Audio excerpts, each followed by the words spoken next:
Oh, you guys missed the funniest joke. Anyway, hi Yeah, and welcome to you the really had to stream. be there. Yeah, man, you missed it. Sorry, we cut over just 2 seconds too late. Welcome to the Elden Shucks. Ring cast. We're playing Pathfinder. That's why I'm in the middle square. It is Legacy of the Lost Empire, and we are -1 Devin because he's off being a superstar DM with Ed Greenwood and crew again. Jeez, we're starting to feel like second fiddles here a little, but go Devin. I mean, clearly the important game is happening here. Obviously. Yeah. But yes, He's we still have those. He's just helping out these up and comers. Out of pity. Yeah. seriously. But yes, Mike, Craig, and Jack are still here. I am Ian, your humble game master. There we go. It came out. Great. Bumble Game Master. Gonna be one of those. He's so humble that he forgot his own name. So it has been a while since we have played this. November was our last game, and Jack wasn't here for that one. So this is all going to be new to you. Mea culpa. Oh, wow. It has been 2 Sun months. came up. Yeah. So when last we saw our heroes, they had begun the exploration of the archipelago, purposely not heading towards Spider Island, the one they suspect is the home of T'Chak, the lost city that they've been searching for. Instead, they're hoping to gather more artifacts and intel from the smaller ruins. Not to mention, there's a feared retaliation from the lizardfolk against their grizzly friends. To that end, they left the owlbear behind to defend the grizzly capital, Day, and they have set off in the Cublet, crawling their way to the first candidate island where they found a ruin occupied by lizardfolk who were busy working at an excavation. So the party jumped the guards outside and managed to take the camp and even managed to capture one of those lizard folk guards alive. It's important to note that we used Phil as bait. Yes. Oh, for sure. That sounds accurate. So as you prepare to interrogate this prisoner, we're going to go around the horn, introduce yourself and your character, and tell us some time from your character's past when he was asked or when he asked an uncomfortable question. And since he is on my screen right now, we'll start with Craig. Me? Well, yeah. Yes. Hello, I am Craig, DM of our other thing that we do. I'm not DMing tonight. I am playing Ide, the Elven Ranger. He has a wolf companion, Boss, who is back on the ship, however. But yes, Ide doesn't really like questions being asked of him. He keeps to himself. He's pretty close-lipped, even about his own identity. He's got the mask. It's not even his real name. So pretty much any question asked of him is awkward or uncomfortable. But he remembers particularly not long after he left the great tree, left the forest, kind of setting out and first came to Central, and the very first question asking him, where are you from? A seemingly simple enough question, but he didn't know how to answer it. It's the first time he'd ever been asked that question, and he simply answered that way and pointed north to the forest, and it left him with it kind of stung, and it left him with some questions as to where is he actually from now, and like where does he call home, where does he belong. So a simple enough question that really set him off. So existential dread from where are you, where are you from? Yeah. It's deep stuff. All right, then we'll move on to Jack. Hello, I'm Jack. I'm playing Slippery Phil, the Gripply swashbuckler. And the last time that Phil was asked an uncomfortable question was, do you want to be bait to catch this lizard folk? I'm not sure he was asked. Before that, though, an awkward question that was asked to him before that, or an uncomfortable question was, Phil and a lot of the other young Gripplies in his village would often sneak out into the human settlements, as we've mentioned in other sessions. and the first time he was ever caught by the elders of his village, he was asked to give up the name of who he'd snuck out with because he was the only one that was apprehended. Um, and he refused to answer, which resulted in him, receiving punishment in the typical Gripply fashion. No extra cricket legs with dinner for a week. But for his act of martyrdom, he was greatly celebrated by the other young Gripplies of his village, which did wonders to boost his ego, perhaps a bit more than deserved. Well, he does know, snitches get stitches, and whatever the Gripply equivalent of that is. So good on him. Snitches get Mike. no crickets? Yeah. Yeah, crickches. Basically, he had dinner. He wasn't allowed to have dessert after dinner for a week. All right, Mike, we've stalled as much as we can for you. Yep. Well, cat's out of the bag. I am struggling tonight, but that's all right. So I am Mike. I am playing Comrec Windhammer, who is a rock dwarf cleric who serves Morven, who is the Zeus type god in this world. And so he's always so proud of Sir Sal when he is working so diligently for his god, as Morven is the father of that god as well. So, but the uncomfortable question that Comrec was asked was not actually an uncomfortable question in its nature. It was I'm just going to steal what Ian suggested. It was uncomfortable in Comrec's ability to answer. So when Comrec was taking his final clerical exam before he became a proper cleric, adventuring cleric, in all of his studying, he neglected to study the basics. And he figured, I know the basics, no problem whatsoever. And so when it came down to it, they asked, what are the runes to cast heal? He balked real heavy and struggled to get even that one, which has left him with a little bit of concern that in the heat of the moment, what other things might he forget that he thought were too simple to need to study? Interesting. Might crack under the pressure. Well, I'll have to apply some more heat to Comrec, apparently. I mean, let this be a lesson about proper study habits. Make sure that you focus on your weakest areas first. But don't forget review of everything is important at some point as well. Let's and also lingo, that's professor. Yeah. And finally, the fourth member, obviously, Devin's not here to provide an answer for Sir Sal, but I expect he is very familiar with asking or making people uncomfortable with the questions he asks, because he seems to be very zealous in his faith and cornering people and saying, have you heard the word of the light? At every possible moment, I expect that questions and discomfort are kind of his bag.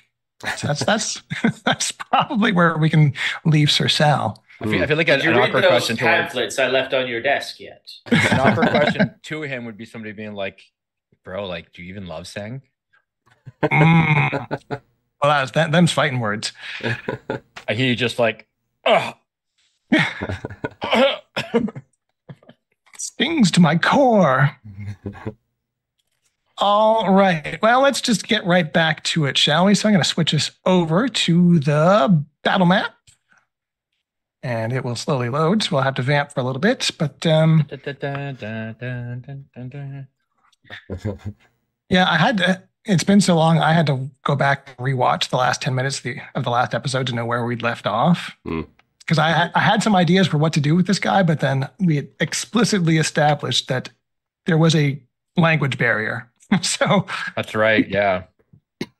So yes, there'll be no Tarzan talk from this guy. Sorry, it's going to be just hissing and sign language.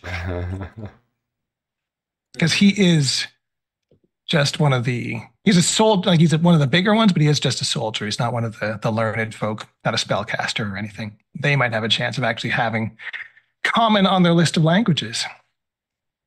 All right. Looks like everyone's in. And we're up at the top right corner.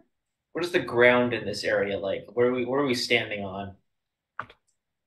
So this is a small tropical island. So it's sort of a grassy area, sort of at a hilltop. There's a rough trail that's sort of led up from the shoreline, knoll, if you will. Grassy knoll. And you're in sort of a small copse of trees here. The encampment here looks like there's a big tent. There's some little tents. You took care of 3 or 4 guys here. I think there were 4 to start with, and this is 1 survivor now. Mm-hmm. Phil is going to start. Was there like a fire or anything that they had, like a campfire or cook fire or anything? There's a cook fire over here. There's one, down towards. Let me just zoom out. My apologies. Phil is going to go and gather some charcoal from the fire, and he is also going to. He's going to turn to the other and say, "Does anyone have a knife?" Yes. Move carefully. There are more inside. So okay. Never mind then. Quiet and return if you are to go there. Whoops. I thought... If you zoom out a lot, you will be able to see your line of sight goes into the building. Mm-hmm. And you can see there's a guy way over here to the southwest of you. Okay. I do have a dagger, though. If I may borrow it for 1 second, monsieur. Yes. I had a dagger. Oh no, I sold my dagger. As quietly as possible after taking the dagger, Phil is going. I'm sure we've got like a camping knife or like a I'm sure knife or in your camping right? gear you've got something. Yeah.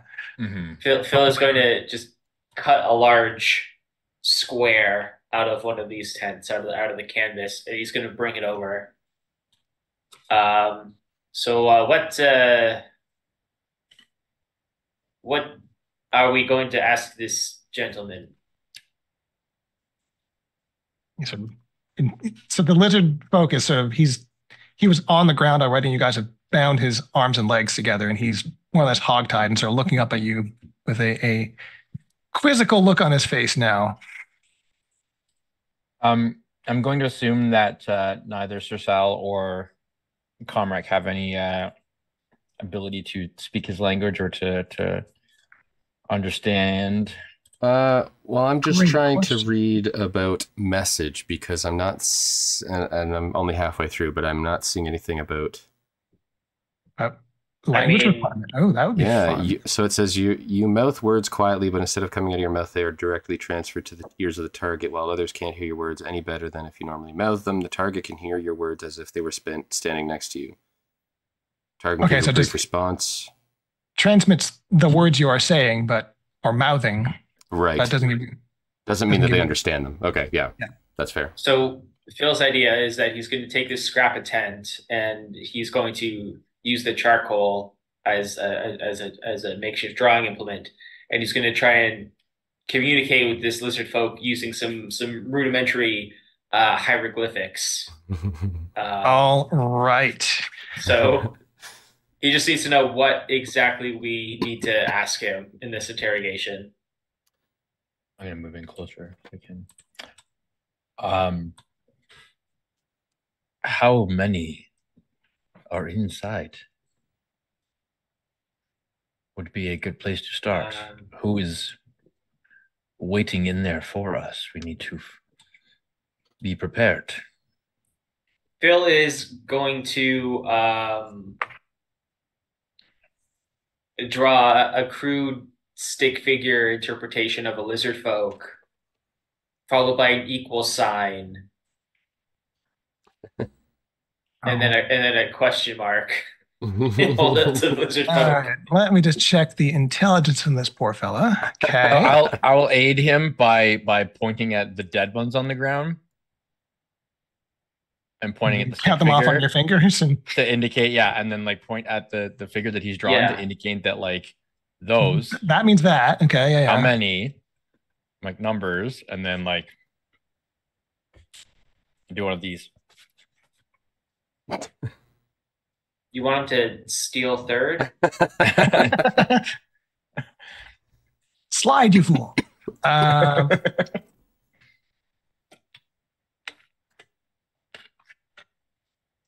trying to decide where linguistics would fall. Because it's almost performance where you're trying to impress him with art, with your artistic ability. But I know your performance is probably trash. I mean, it might not be bad. What about society? Would it fit into society? Yes, I think that is.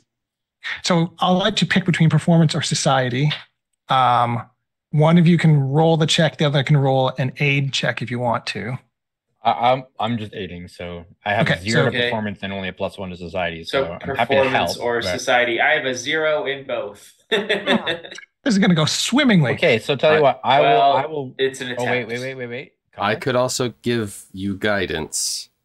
Mm-hmm. However, it would I wouldn't be able to do this again for an hour for you. If you think it's worth it, they give you a +1. Try something else. Well, let's just try. I mean, we've just started questioning this guy, so it's true. Yeah.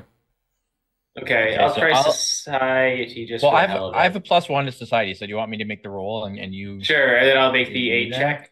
All right, so roll the aid check first. Okay, is that just a flat D20? So you roll your skill check. This is to potentially change the DC, right? Is that all right? This will potentially give you a +1 or bonus, right? Yeah. If he circumstance. Yes, if he biffs this, then that goes badly for you. Yeah. Okay, so aid. How do I aid? So go over to on your player sheet the hand symbol that says proficiencies. Oh, proficiencies. And then you click the dice next to society. That's what he's doing, right? He's helping with society. Yeah. Yeah, society. Yes, we live in it. Oh, okay. We live. So I use the same. I roll the same skill that he's rolling. Okay, gotcha. I didn't know if there was like a 9 is not going to cut it. Now it's not a critical failure, so not going to get penalty, but you are of no additional help. It's like 2 people trying to explain the same thing, just talking over each other. Okay. It's like the worst game of Pictionary ever. Like Phil is like as he's drawing with it, like the charcoal is like really brittle and it keeps like chipping and he's like smudging it. And it comes out looking like a Rorschach test. So I'd like to point out that I did not roll a 1. Hey, so that's already progress. Amazing for I. Let's just throw that out there. That's progress. Yes, it's 12. It's 12, but I did not roll a 1, which there might be hope for us tonight. All right. This guy looks confused. He looks receptive to the idea of you're trying to communicate with him, but he has no idea what you are saying at this point.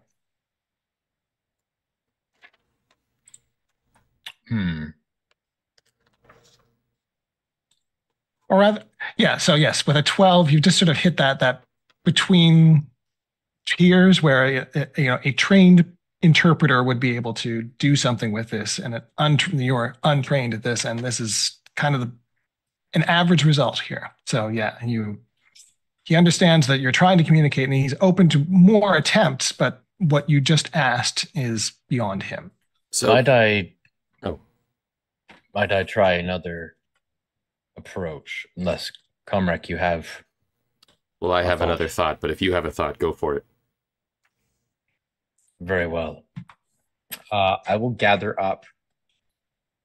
I'm sure there's some nearby sticks, twigs, and in the grass, I'll chip up some of it so they can, in the mud or the dirt, whatever, draw a rough approximation of where we are. Show the building using twigs, and then I'll point to him, point to the bodies, and I'll put stones or something and start placing one inside the stones or one inside the twigs of the building, questioningly, and I'll put another one in and be add another kind of questioning, okay, and then to clarify what I mean, I will put 3 stones indicating the dead ones that are around, and 1 indicating him, so that he realize the stones represent them. Yeah. them. And then I'm kind of questioning, like putting some in the building, like how many. Like stop me when I and then I'll just grab like a handful, whatever, and I'll just put them beside, like by him, within reach of him, and kind of leave it at that, to be like, fill in the rest for me, fill in the blanks. How many stones need to be in here? And I think at this point, Sir Sal is sort of hovering over this guy because he's on the ground and tied up, and he's just sort of making sure that he's not making any sudden moves and keeping a good close eye on everything that's going on here. So I'm going to send you to see the light, whether you wish to or not. So I'm going to have him roll intimidation to try and help you. Good call. So let's see how this goes. Could I do so? I could do this with a survival, perhaps, or. All right. So Sir Sal is being appropriately intimidating. My ability to recreate with what's around me, would that be a survival? Can I argue that? It is kind of like planning like a rudimentary battle plan or something, right? That's what I'm thinking. It's like trying to use tactics, like. Okay, I'll let survival basic go. Tactics. I just want to double check one thing.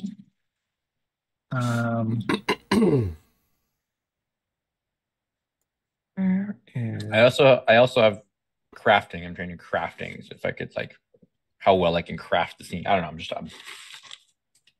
Yeah, no. Throwing things out there to see what you gonna take. I think we'll go with survival. That 24 was a success, but not a crit. So you got a +1. Cool. Circumstance bonus. All right. Well, I have a +7 to survival, so. Hey, look at that. I also got a 24. Did that include the +1? No, so 25. 25. You have critically succeeded. Ooh. Yes. Very so good. Obviously, this is the way that these guys have done battle plans before, because he immediately clues in. That's what I was banking on. Like me as Craig, thinking okay, these guys are like basic tactics. These are warriors. He should understand some level of like how many versus how many. So cool. So he's still tied up, but with his snout, he sort of nudges. And Phil is completely oblivious to what I's doing. He thinks that the lizard is reacting to his drawing, and he's like, yes, okay, we're getting somewhere now. Meanwhile, I'm just like playing like checkers with him.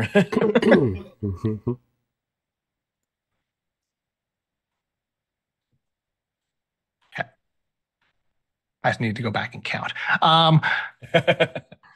So you had put 3 stones in. We're looking to put 4. You had put 2, and we're looking to put 3. I'd put 2, and then the third one I was kind of like just questioningly going like.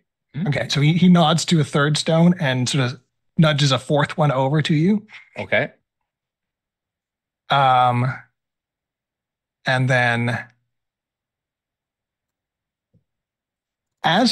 since you critted this one, the extra information you're going to get of this, he also sort of scooches over to your little diagram and rubs his nose in the middle and makes a little dent in the middle of the building. Okay.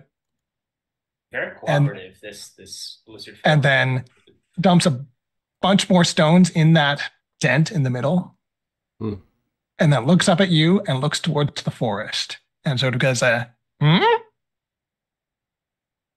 he nudges the stone that's in the diagram of the camp of him and sort of nudges it away from the diagram. He wants to. He wants to flee. I helped you.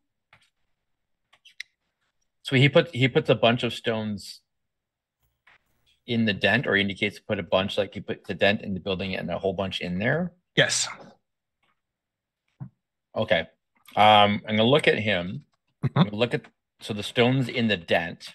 Yes. Point to them, and then I'm gonna point at Phil. He looks quizzically. And then I'm gonna say no, and then I'll point at him. And yeah, there's more lizards down there. Okay, so Comrec is gonna. There's an underground, and there's a whole bunch down there. Is what I'm getting from this. Oh, that's not what Comrec thought. Okay. So this is why the ranger, the hunter, is doing this. Okay, I will relay that information. So inside there are 4, and then many more down below, lower levels. This one wants to flee. Well, he's been awfully cooperative so far. I assume that there isn't much honor among these cultists.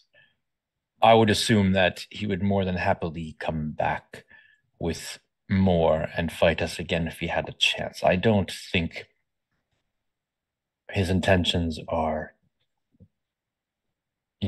to just completely pure.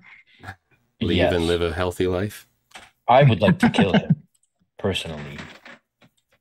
Ooh. Something about that does not sit right with me. Maybe it's because he's unarmed, restrained. Let us cut his bonds and give him a fighting chance. Or perhaps just don't draw your weapons until he draws his. Or we could tie him to this tree and convince him that fighting us would be stupid. And then he yells out as we approach the building to warn those inside that there are... I mean, not if we tie his snout. Yes, we can tie his snout closed. Leave him well restrained. Then he exudes some sort of pheromone, which is common amongst these types, that his kin will scent in the air. Well, you can't account for everything, I'd. Well, there is one easy way to do that. And I'm going to take out my scimitar and I'm going to run him through. Oof. Or I'm going to attempt to. I mean, he is... Unless anybody stops me. As far as I is concerned, we've got everything we're going to get from him. We're not going to get like the names or anything. Phil will try to stop this from happening. Comrec's going to try to stop it as well. All right. I just very practical in this. Is like, he's an enemy. They're looking to kill us. Mm-hmm. Killed them. We've gotten all we can out of this guy. He eats Gripply. All right. So here's what we're going to do. Kill him. Craig, I'll have you roll an attack roll with your scimitar. Certainly. That will set the DC. Okay. So I don't have no target. Well, I guess there's a target. So do you want me to target him or just roll it? Yeah, we just need the dice roll. So yeah, target him. That's fine.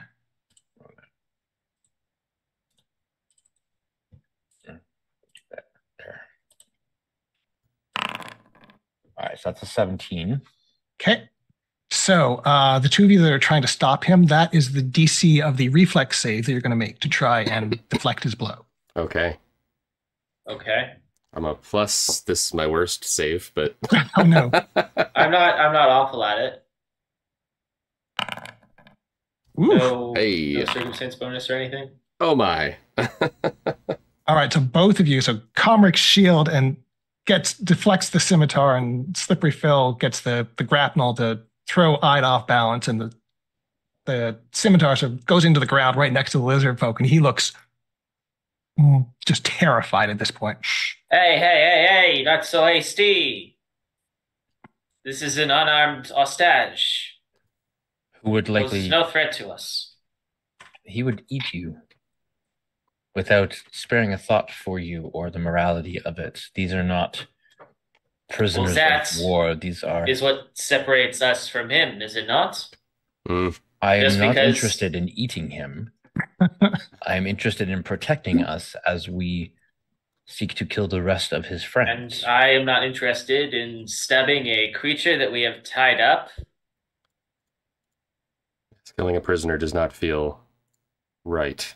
I understand your motivations, Ide, but This Since would you be are wrong. outvoted 2-1, and before you ask, no, your wolf does not get a vote. Well, he is not here. He is not here. That is fine. Sir Sal well. steps forward with a compromise. We can't, obviously, we can't let him completely free. That'd be foolish. We can't bring him with us. We can't leave him here.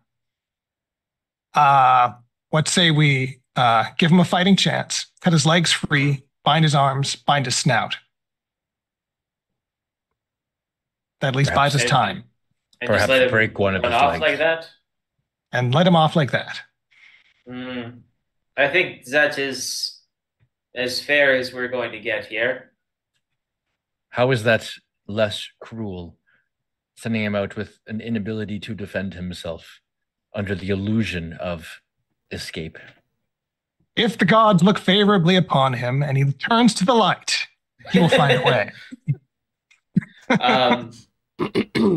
Besides, he is a lizard folk. I think they are. Do they have any natural predators? I think that he'll probably just. Me. Well, at any rate,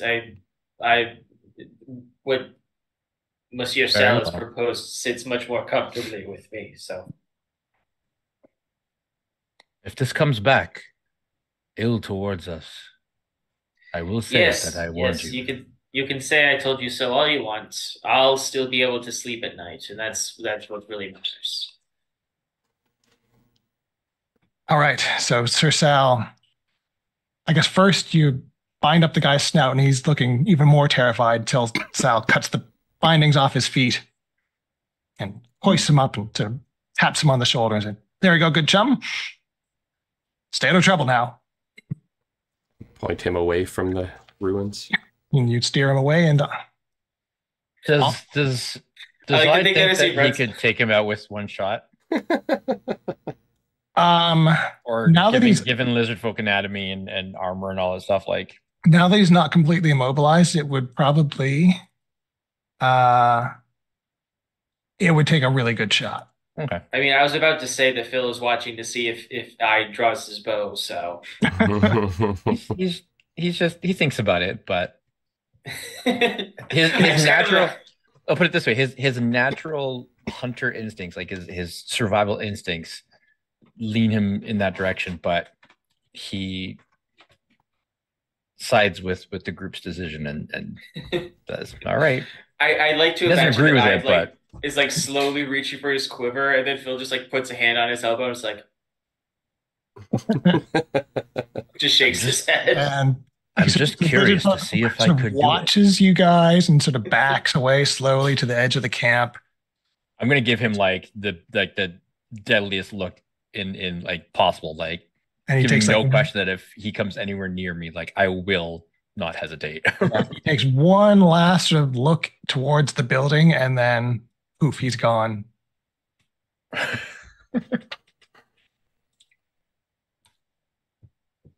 So he scampers off into you hear him just pelting off down the hillside. Smell the faint trail of urine. That's the one. Mm-hmm. Marking his territory.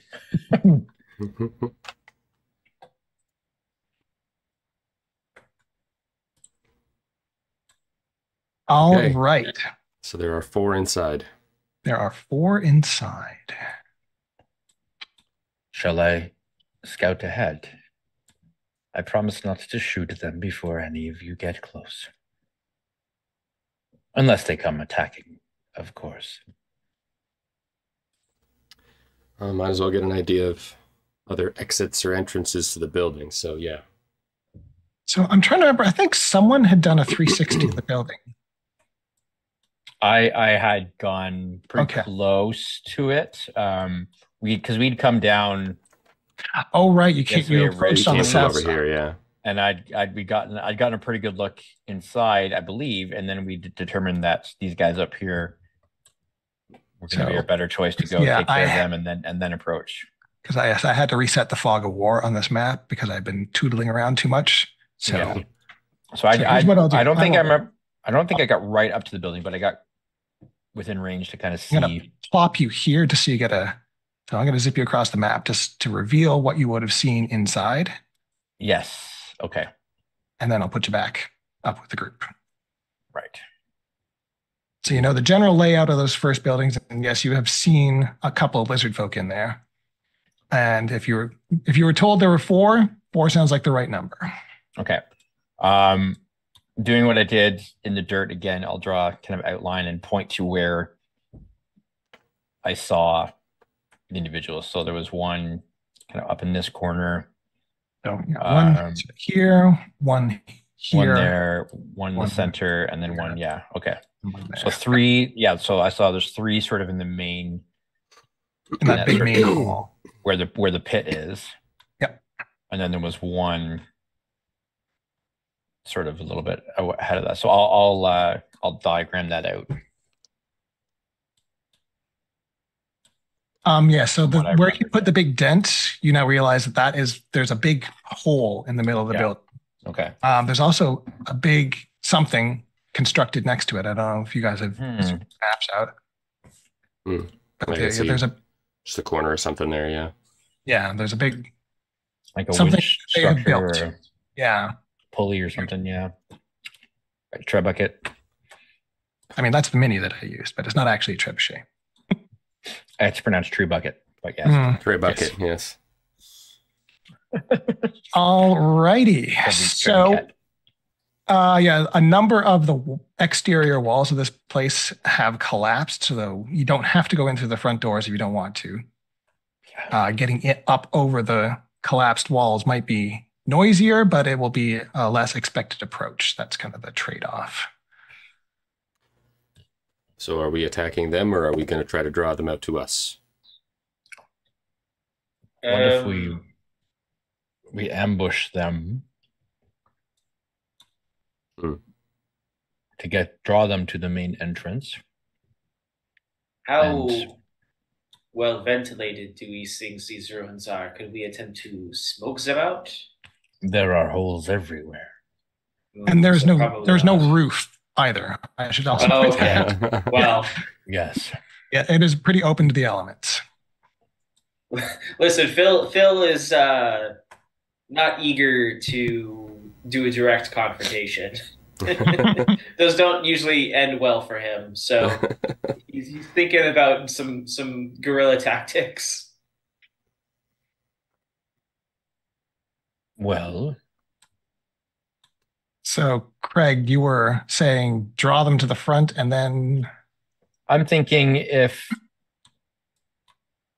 so my thought is like if I'd kind of goes here, maybe even somebody else, I don't think we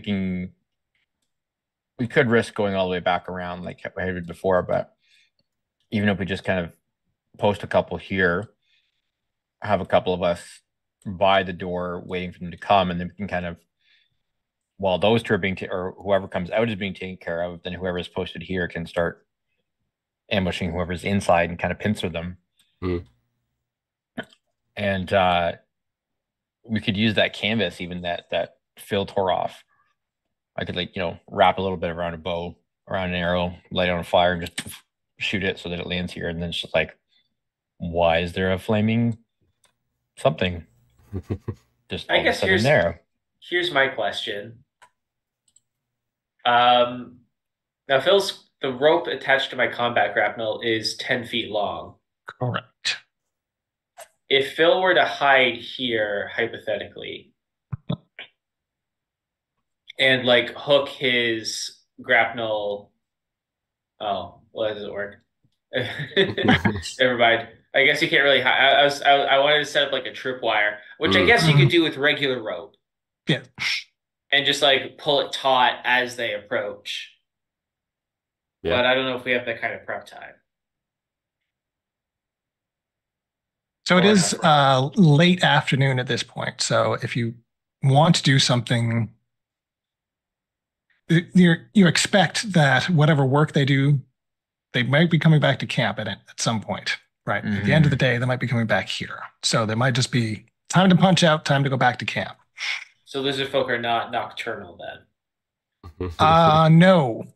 One thing that you have definitely determined at this point is that they are daytime active and do not have any special senses. So no low light vision, no dark vision. They are as bad as I humans in the mean, dark.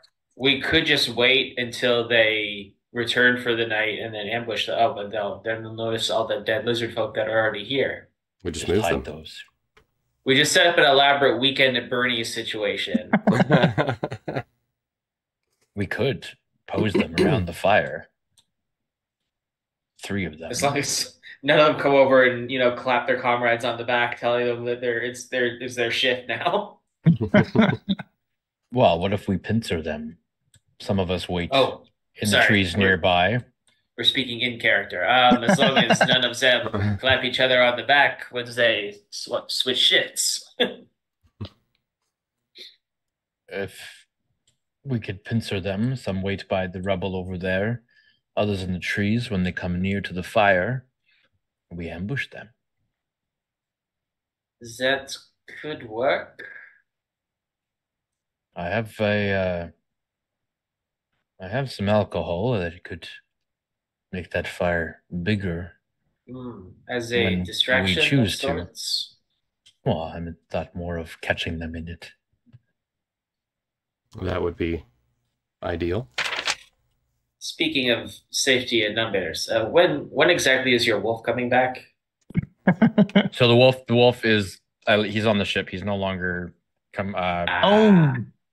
Yes, Jack wasn't here last time. Right. So Craig has respect out of the pet class into a straight hunter class. So gotcha. Yeah, because I felt that pretty much every combat consisted of me trying not to have him dead. Right. I can see how that would be. Yes, the emotional investment of the pet class was a little high. Right. I'm now a monster hunter. So we'll wait for nightfall, wait for shift change, ambush them around the fire. I think that sounds good. Okay. I guess so. All right. Well, let's clear the dead out of line of sight at least. I guess put them in the tents makes the most sense. Yeah, lie them down like they're asleep. Maybe they even come over to the tents and ask why they're asleep. Mm. That would be a pretty good distraction. So, I'd like to.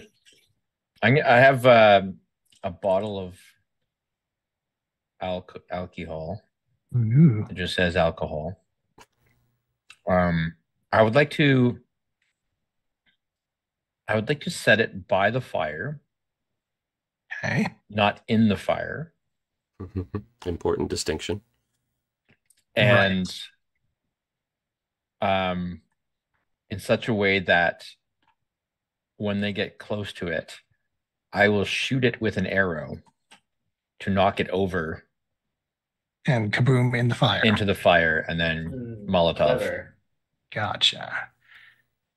So then, if we put the bodies in those 3 front tents, it might see them. Let them hit the floor. Aha. Yeah, be distracted by the sleeping guards. And then we can attack. So Comrec will go behind this tent. Maybe Sir Sal is... Well, Sir Sal has to get up close, so Sir Sal should be close. All right, let's see. Yeah, I want to be... Far? Okay, so what I'm going to do for your alcohol, I'm going to treat this like a lesser alchemist fire. Okay. So it's going to do direct fire damage, some persistent fire damage, and some splash damage. Okay. So basically, one person will get hit by it, and the others will get splashed by it. Is what it comes down to. So I'll act as lookout then. Like I'll kind of be over here, and then when they start heading out towards the camp, I can hand signal the others that it's game time. Sir Sal points out that his strengths are not in subterfuge and skullduggery, and would prefer to fight them straight on. He's going to go into the big tent.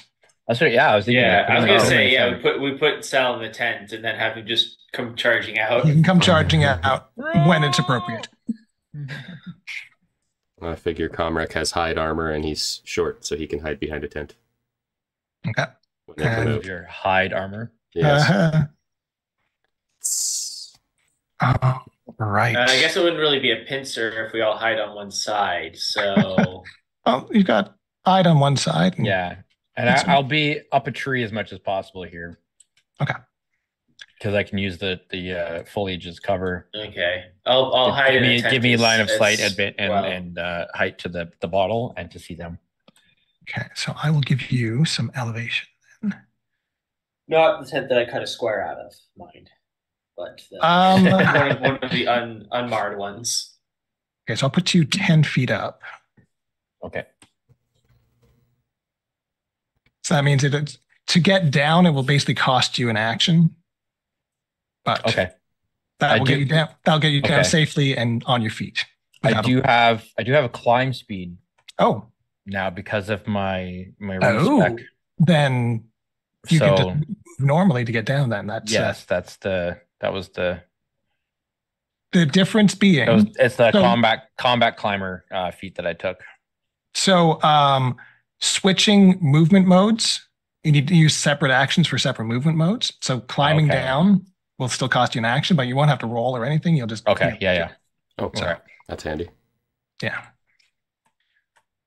And from your lookout point, you can see inside there are more of those lizard folk, and they're busy doing whatever it is they're doing in there. And I'm just going to transition us.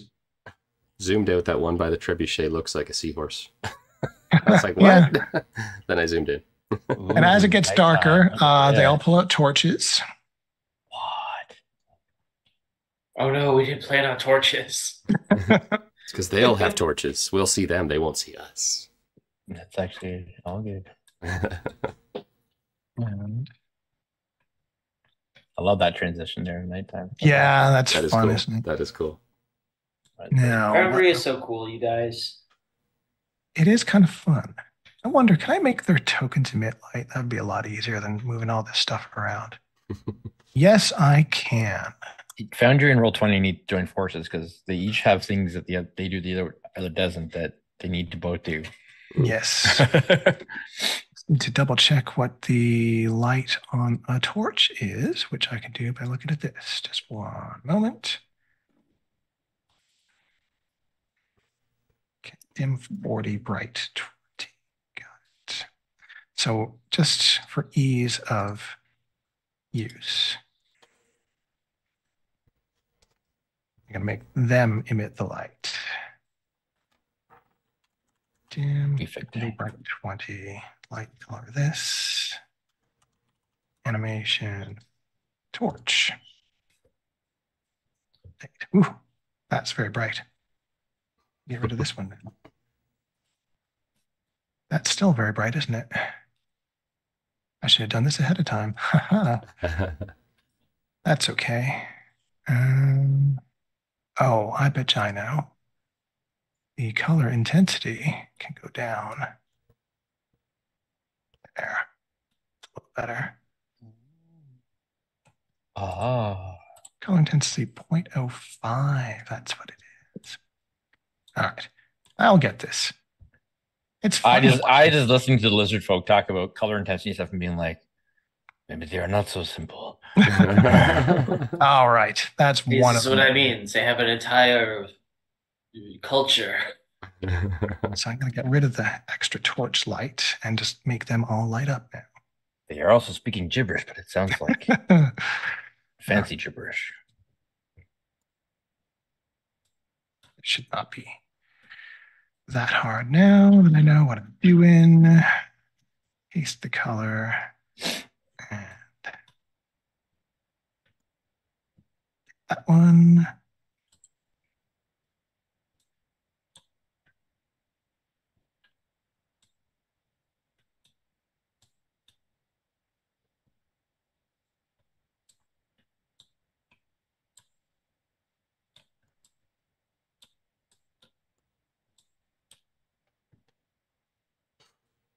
while he's waiting, I just like carving into the tree, into the tree bark.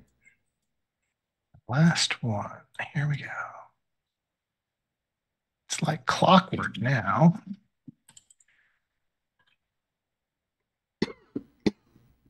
And animation torch. There we go. They all have torches, and I can get rid of the torch tokens unless they end up dropping them somewhere. All right, they have their torches. They are moving towards the camp. All right, so as they, I guess like I was saying about the guys won't see me, so they'll see the torches though. So no need for me to signal at this point. But... All right, and trying to think. I'm going to put them to about. So you're going to shoot the Molotov when someone gets to the fire, right? Yes, and I've just for covering all my bases, I've chalked the string of my bow so there's no creaking or anything. Sure. I've got it like half drawn while like waiting. I intentionally blunted one of my arrows. Must have been the wind. All right. So they are completely unawares at this point. So we're going to roll some initiative. I need to start. I guess we're all using stealth. Well, except for Sir Sal. Sir Sal is going to be perception still because he is in the tent and he is lying in wait, but he's not relying on his stealth to stay hidden. Right. Because he's basically using total cover. You guys are trying to use your environment to hide. This is a whopping +1 for me, guys, so. Should we roll? Yeah, go ahead and roll. Okay. Not bad. Oh, hey, we all did pretty good. Not bad at all. But they also did pretty good, so it's I got a 28. 28. Oh my goodness. And Sir Sal's is 16. All right. So before we dive into this, Jeez. I think this would be a good point to take our break. Sounds good. Okay. I've got a kitty to deal with. So hopefully back in about 10 minutes, if all goes well. All righty. Good luck, 10 minutes. All right. See you in 10. Godspeed.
And we're back, and it's time for the action. We've rolled our initiative.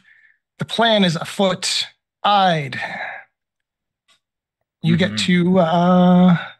so I'm going to make this just your regular bow shot attack. You'll be targeting... You won't be targeting the scout, though. No. I will... Actually, you should be able to roll it without a target. On a bottle. I can, yeah. Yeah, because... All right. So basically, if you miss the shot, it will still go off and do the splash damage, but it won't do the direct damage to the guy. All right, here we go. And there's my one. There's the one. There's Ide. There's Battle Ide. Yep, there it is.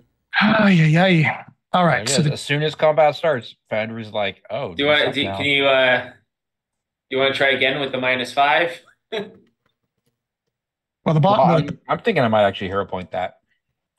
Ooh, yeah. Do it. Absolutely. Please do. I'll give you my hero point if this doesn't work.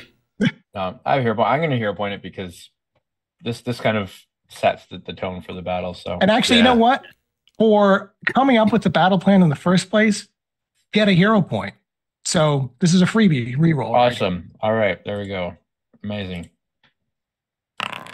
Okay, that's better. Much better. So that looks doable.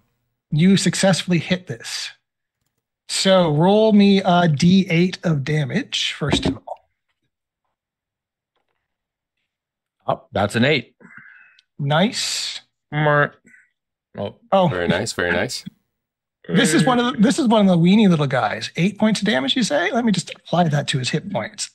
So he goes up. You basically incinerate this poor little guy. Oh, yeah. The splash goes. It'll hit this one as well. So he's just grinning as he sees the arrow go perfectly. He's like, nice. This guy takes some splash damage. The Stargazer is a little too far away, however, and the guy in the back here is way too far away. So, but solid start. You just boom, drop the. So now you've got 2 actions left, and world's your oyster. What do you got left? All right. Well, this guy, I don't know if he's a Stargazer. Well, I doesn't, but he looks more. He looks important. Is he gazing at the stars right now? So I will take a. I will use my second action. Yeah, he's gazing at the stars. To target him as my hunted prey. Ooh, nice. All right, so I will give him a colored dot to remind us of that. Give him a nice purple dot. And then he will become my... Oh. I think it did it automatically when I clicked it on my sheet that he's my prey. Did it not? Did it mark him? No, that's my purple. It did 2 of them for some reason. The dot that's on top is just signifying that you've targeted that. You've targeted him. Mm-hmm. All right. So this is going to be my attack at +5. All right. And it's a 10. That is a miss. All right, 1 action left, and you're up a tree. No, that is my third action because I used my action to make him my prey. Right, he's your special friend. And now it's his turn. Lizardfolk Stargazer sees you. He has not even noticed the other ones yet. I'm actually happy about that. That's why I shot him, because I'm like, look at me, I'm over here. Oh boy. Look at me. He is going to Here's where I dies. Nice knowing you guys. Target you. And you see he sort of gestures toward the incinerated guy and does this sweeping motion, and this sheet of flame comes off of him up towards you. I thought he's gonna resurrect him. That's what I was thinking too. It's like, oh man. All right, so I make a rise from your grave. Okay, so here we go. This is an attack against you. I've hit barely. So now I roll the damage. Do you do anything with the hero point on that? So you take 1 point of fire damage. Oof. And then you get persistent fire. Oh, shoot, and he's up a tree. I'm on fire. Oh, sorry, no, sorry. That's only on a crit you take the persistent. You just take the 1d4 fire damage, and that's it. Okay, so 1 fire damage. That sounds incredibly workable. Yes. It's like an ember hit me. I'm just like, yeah. Seriously? So there we go. You've taken your damage. And he's got 1 action left. I'm gonna act like that hurt me more than it did.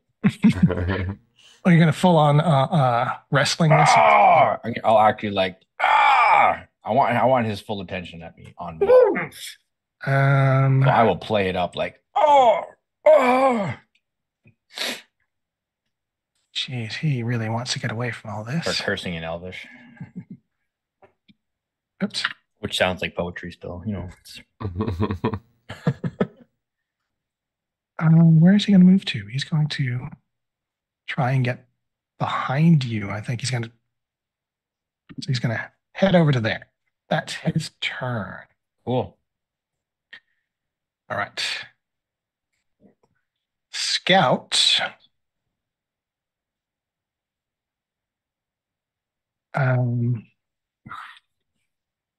He calls out to the camp. You hear him he just looks towards the camp like, hey, stop. No response, obviously. He's going to move. That's got to be demoralizing. Yeah, a little bit. So he's going to move to here. And you're. No, I am in the tent. You're in the tent. Yes. And Comric is hidden. So I would have to do the seek action. Oh boy. So this whole stealth is a whole thing. So let's just put thing.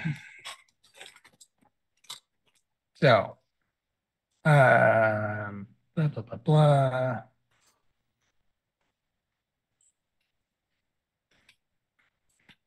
So you are currently hidden, not on you, because his perception beat your stealth, because his initiative was higher. You were not hidden. You're still undetected. Or sorry, you're not undetected. You're just hidden. So he knows. I'm just not there are people around. Sight line. Yeah. Okay. So he can attack you currently with I think it's. What does hidden get us? I remember it's a DC 11 flat check. So basically, it's a 50% miss chance because you're hidden from him right now. So he doesn't think it must have just been the wind. No, he knows there's something afoot. There's dead bodies around. There's holes in the tents. There's must be the wind. Okay. Oh, that's a really long. I should have used that first. Okay. That's all right. He will pull out his blowgun. That blows. Yes. The guns. And he's going to target. You know that sound. So he knows Slippery Phil's around somewhere. I'm going to roll a guns flat in his check. Head. So actually, I'm going to make you. Spirits in his head. You hidden. Yeah, here we go. You are hidden. Let's see if Foundry knows about the hidden conditions. If I roll a strike. I mean, I missed, critically missed. It did not roll the flat check ahead of time, even though you're hidden. Okay, good to know. Just for completeness sake, I will roll my 1d20 flat check. I didn't even know where you were anyway. He shoots in He shoots at the wrong all that time I spent absent from the game, I was just storing up on my luck. Yeah. There you go. So basically, he pulls his blowgun out and he shoots at the tent with a hole in it, assuming that's where the bad guys are. Wrong tent. I guess, Comric, you're hidden as well, so I should mark you as well. And otherwise, I'd say I moved, pulled out a blowgun, and I shot. So that's that guy's turn. And now it is Slippery Phil's turn. Okay. I guess I'll start by doing a tumble through. So 10 feet followed by 15 feet. Yep. You just pop out and it's like, oh! That's an acrobatics check. So I am going to just do a little tuck and roll like directly between his legs. Nice. Nice. And that is acrobatics, right? I'm not misremembering that. Yes. Let me just look Okay. fast. Follow through would definitely be acrobatics. 22. 22 against Nice. assuming my reflex DC, that should be 22 is a success. Okay. And then I'll follow that up with hitting with the grapple, and I will be applying my newly gained panache to this. Perfect. So Panache in your strike face. 24 to hit. Very Yeah, good. that super hits. Roll for damage. What do I and what does the panache add at this level again? Is it just 1d6 or is it 2d6? Should be. I think it's like 78 or something. I don't think that's accurate, but it would be cool if it was. 3d20. Oh man. Oh, where is that listed? Panache. Sorry, I should have had it tabbed. Blah, blah, blah. 5-foot bonus to speeds. That's good. Blah. So you can use your finisher when you have panache. Confident finisher. So that should be just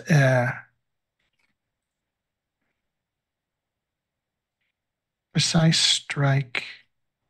All right. So if your attack had missed, then you would still do your precise strike damage, or half your precise strike. Just don't know what. Right. But what is your precise strike? It If is. the strike is part of a finisher, the additional damage is 2d6 precision damage instead. Right.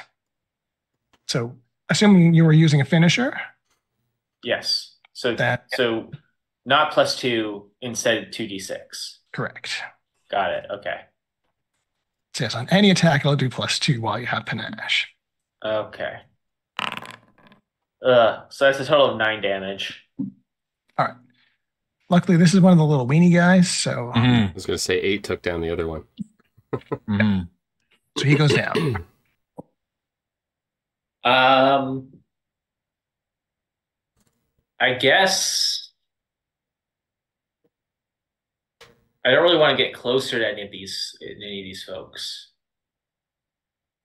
I think for my last action, I am going to retreat back here to kind of lure them towards Sal. I'm going to head towards the tent and kind of invite them to pursue. Nice. Yes. Because they don't know about Sir Sal yet. This is true. All right. Before he just slices a hole in that canvas and just charges out Kool-Aid Man style. Exactly.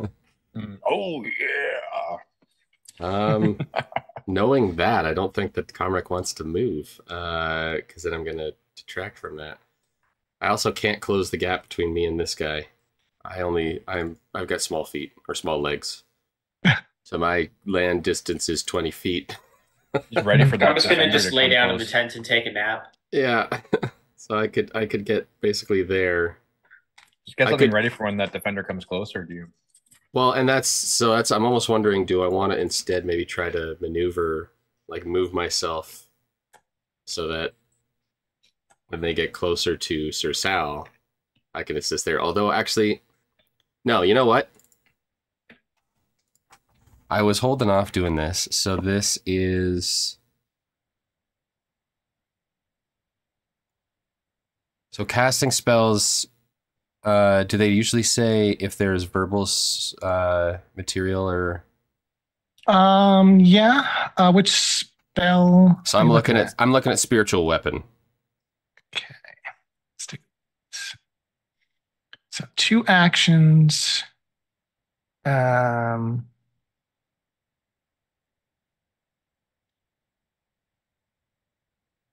blind, or I'm not seeing anything in there. Yeah, I thought it. Yeah. Let me see. Spell casting. Let's see.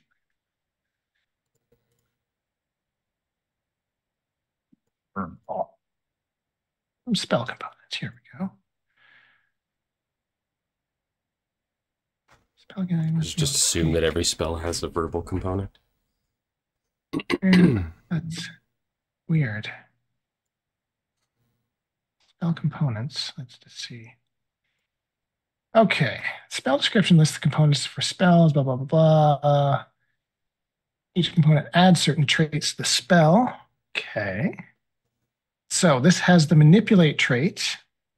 So it's got somatic components. Oh, I see. Trait. Yes, if I hover over manipulate, it then says. Okay.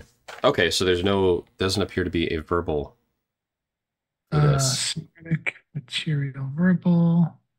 Verbal will give it the concentrate trait. So. Okay, so then it does have the concentrate trait. Yeah. It's a little bass-ackwards to do it that way. But yeah, no kidding. Just say the word. Okay. I have concerns about this stargazer. It's nighttime. We'll probably be resting soon. So Comrec is going to use his holy symbol, and he is going to call forth a spiritual weapon over to this Joker, the stargazer. Beautiful.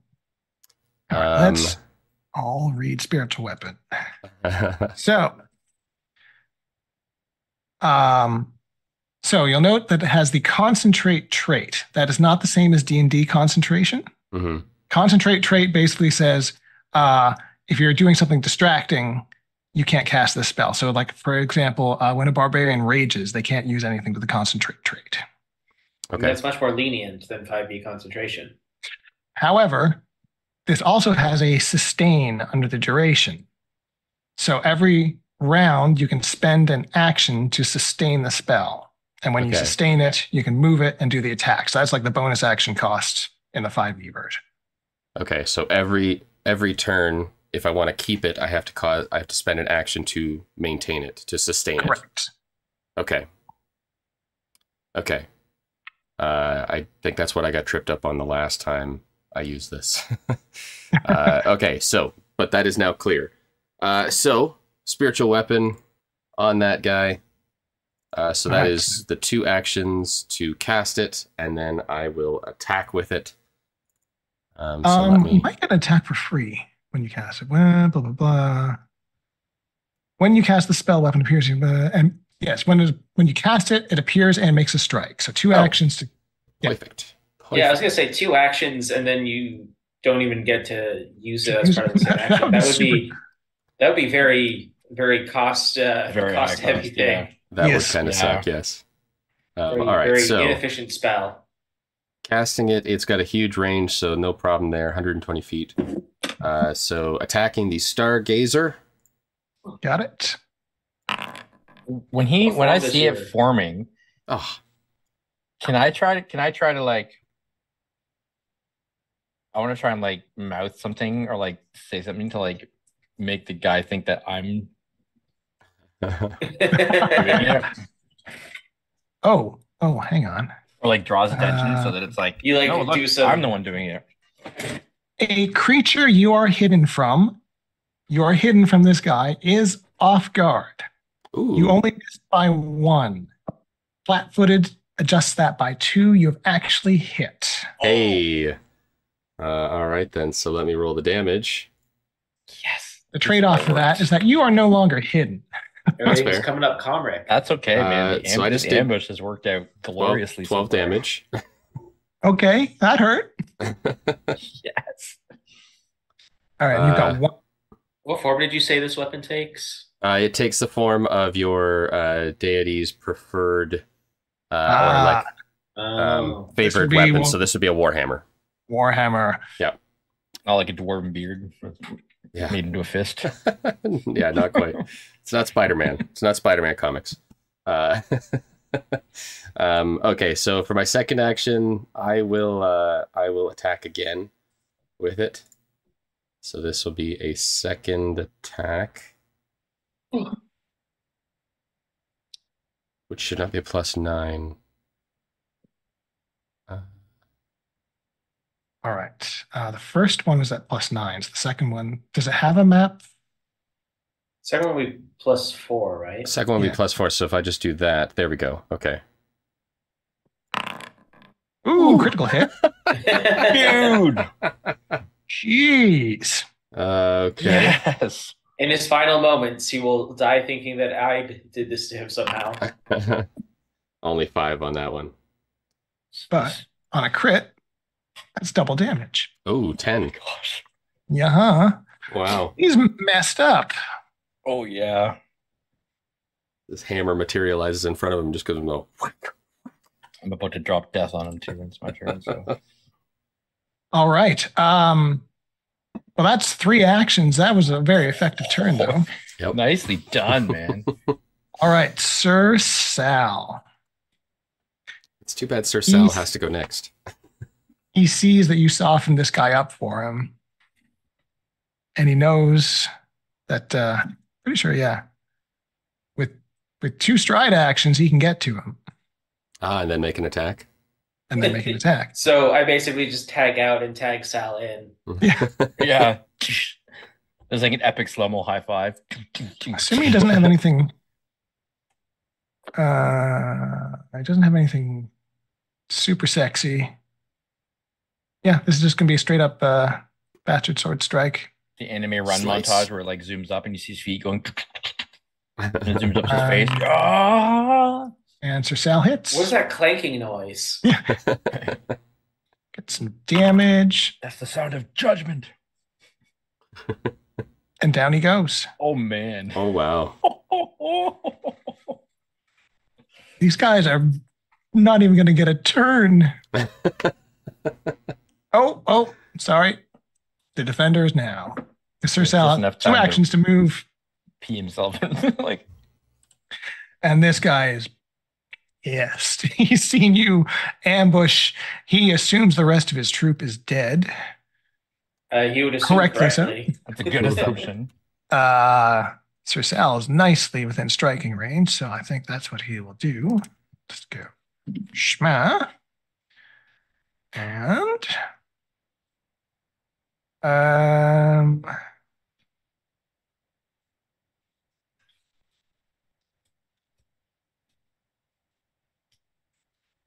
oh, do I want to do anything fancy? No, I think he's just gonna beat on him. That seems like the logical thing to do at this point. Does it? Yeah. I feel like anything other Logical than thing would be- retreat Yeah, I was gonna say to cannot be logical here. To run in terror. And then he will tail swipe and crit with the tail. Ooh.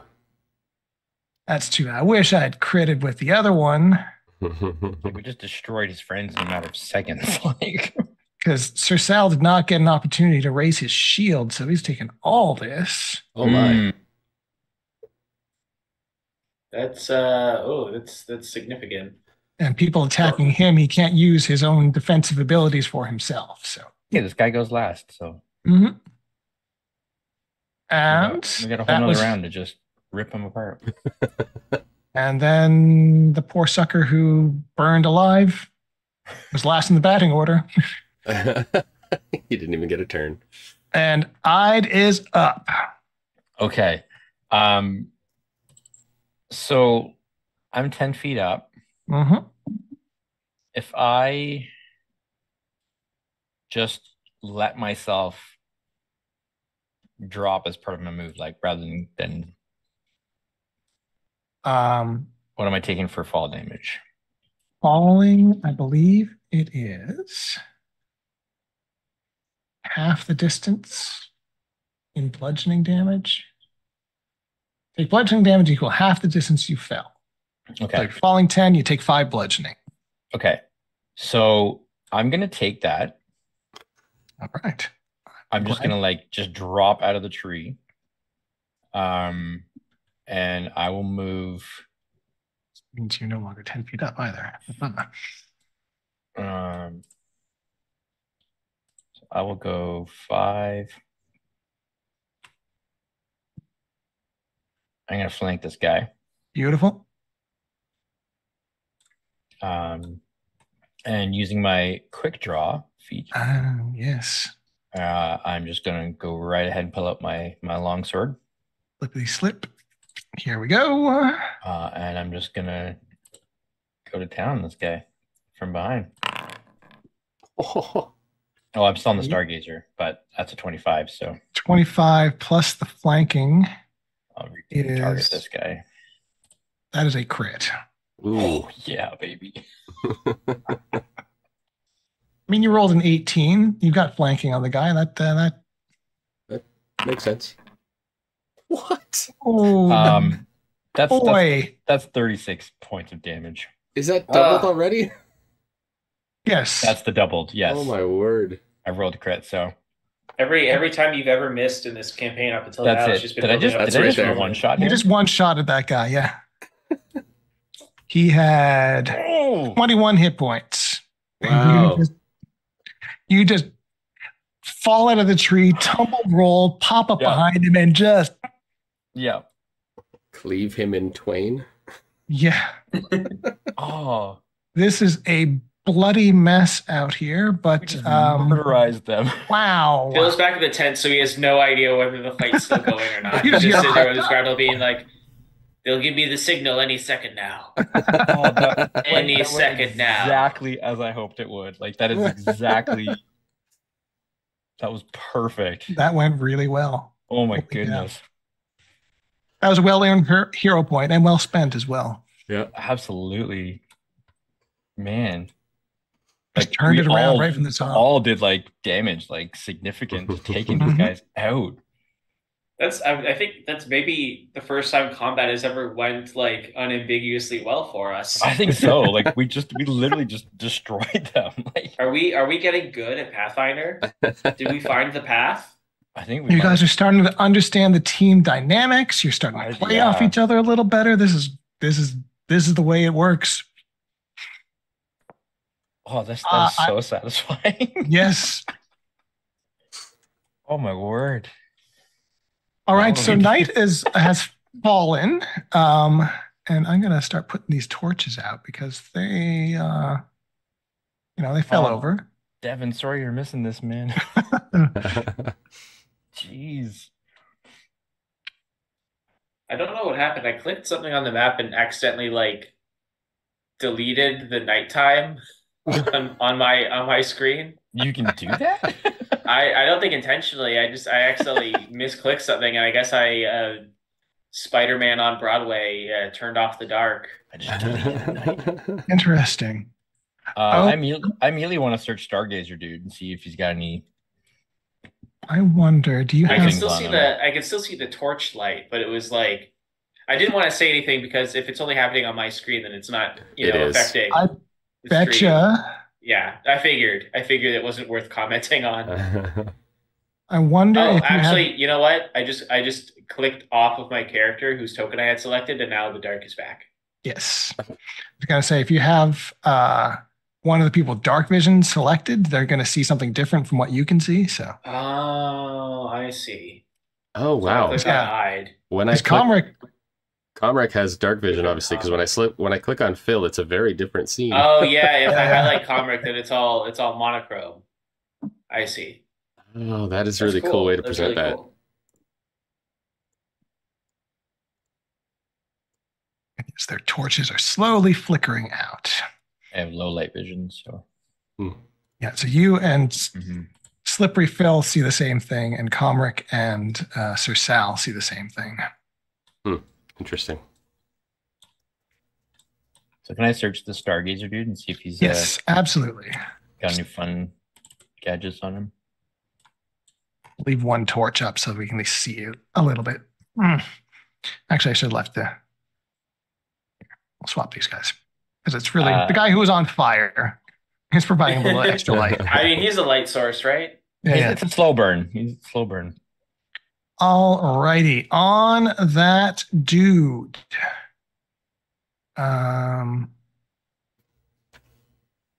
Okay, he's got some stuff. Awesome. He seems to be the one who is holding the loot for everyone. So he's got a little bag with some coins in it. He's also got a oh boy, he's got two bags. He's got a bag with the coins on one side, and on the other side, he's got his stash. He's got a little pouch with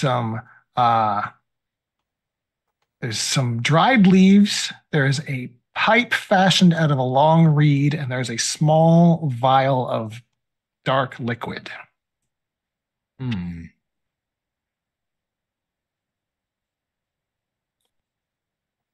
Any understanding of what this is when I'd sees it, or like obviously the pipe and leaves, but the liquid. So roll me a nature check. Nature, sure. 20. 20. Dirty 20. So the leaves are belladonna leaves, and there is ash of that in the pipe. So he definitely smokes this stuff. Wait, isn't belladonna like poisonous? Super poisonous. Oh yeah. So they're microdosing. Yeah. And the small stoppered vial is a minor healing vapor. So basically, this is something that will create a cloud of healing smoke around him when he puts it in the pipe. Interesting. So which we did not give him the chance to use. Yes. Yeah, not even. The coins, it's 25 gold coins, so 25 gold pieces. Beauty. And the interesting thing about these is that they are minted coins, but not of a minting that you are familiar with from the mainland, but it does contain a familiar symbol of that spider emblem. Oh. Mm. Minted from Tachak. Exactly. Okay. Good to know. Interesting. I will so these are ancient coins. I'm gonna hang on to the bag with the pipe and the all that stuff, whatever. I'll toss the coin bag to Sir Sal and be like, what do you make of coins with this symbol on it?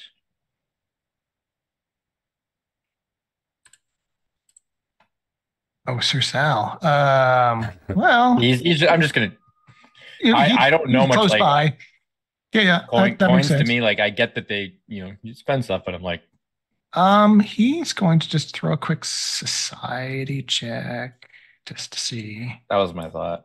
Like one of the others is going to know more about coins. It's like you see they bear the symbol of the spider. These must be coins of the Empire.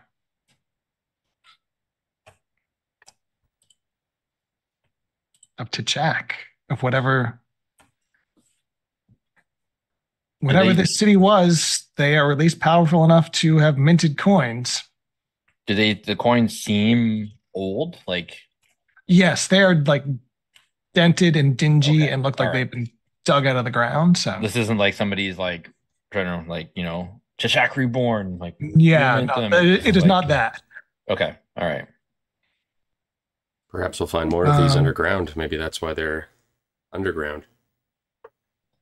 There's a possibility. What I will do is I will put the belladonna and the healing vapor.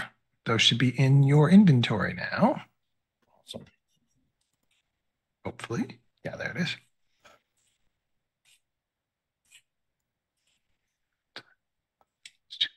Received.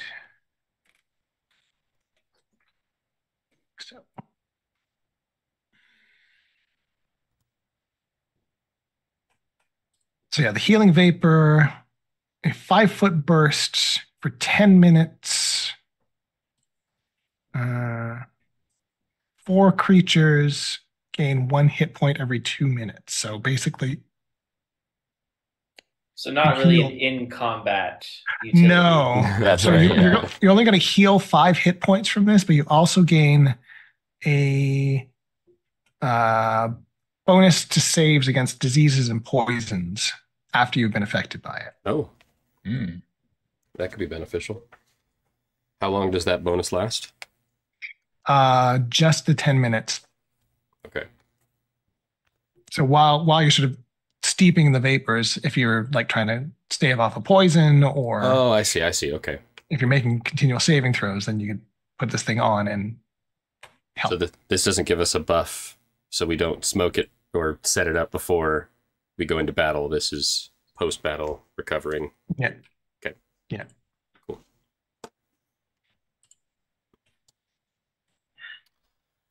Interesting. Yep. That is fun stuff. Well, shall we investigate the ruins and maybe set up camp for the night? Yes, I think a rest would be good.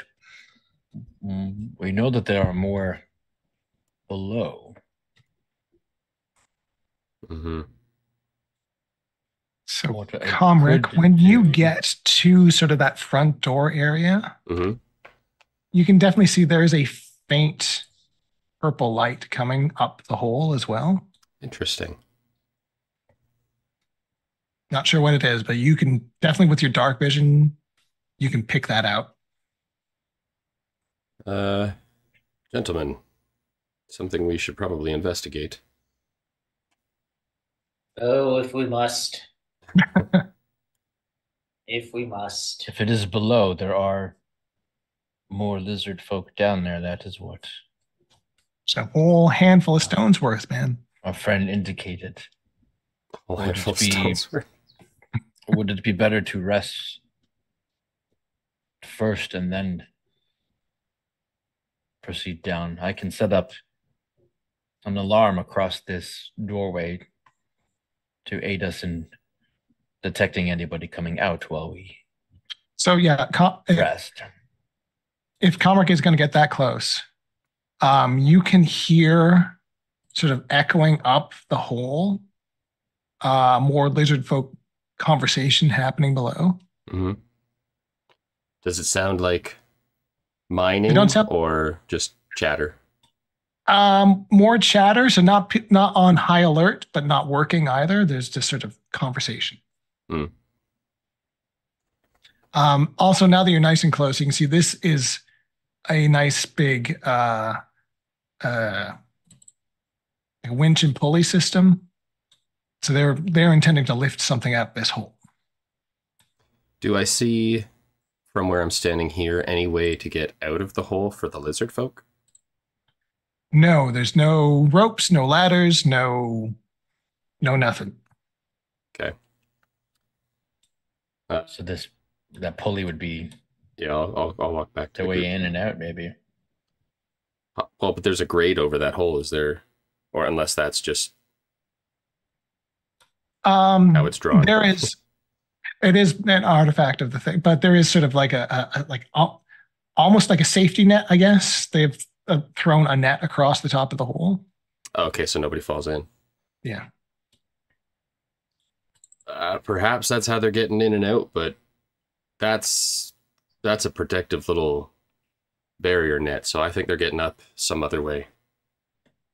But you're right, we should maybe investigate that in the morning. If you would like, I have an alarm snare.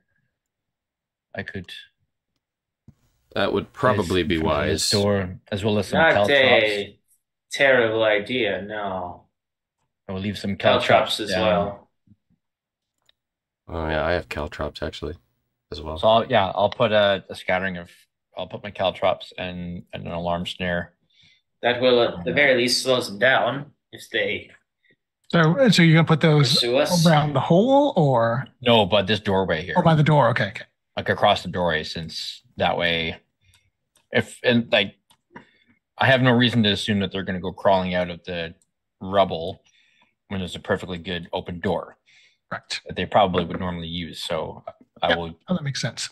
alarm that spot and Okay. understand that if they go climbing over the rubble, it's going to make noise anyways. Mm-hmm. Where do you guys want to set up camp? Sounds like you're going to be bunking down. I don't see any reason not to use their camp. They've got a big campus tent. We could probably set up in that. I think we use. I think we mean, use that tent. Why let it go to waste? Yeah. All right. And then we can easily set the sentry right at the entrance of the tent, or nearby in a tree. All right. For those of us that can climb. I don't even remember. Do Pathfinder elves need to sleep? Well, that's a good question. I have no idea. That didn't even occur to me. He's an Asimar, not an elf. That's right. So he does need to sleep for sure. What about Ide? Does I need to sleep? Wait, is that an elf? I'm an elf, yeah. Yeah, I'm an elf. You need to sleep? I'm a whisper elf. I don't remember. I have I'm looking.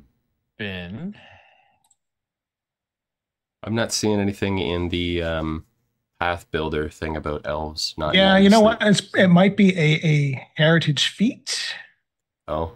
That seems to be the way they do these kinds of things, where you can choose to have one of these traits. Yeah.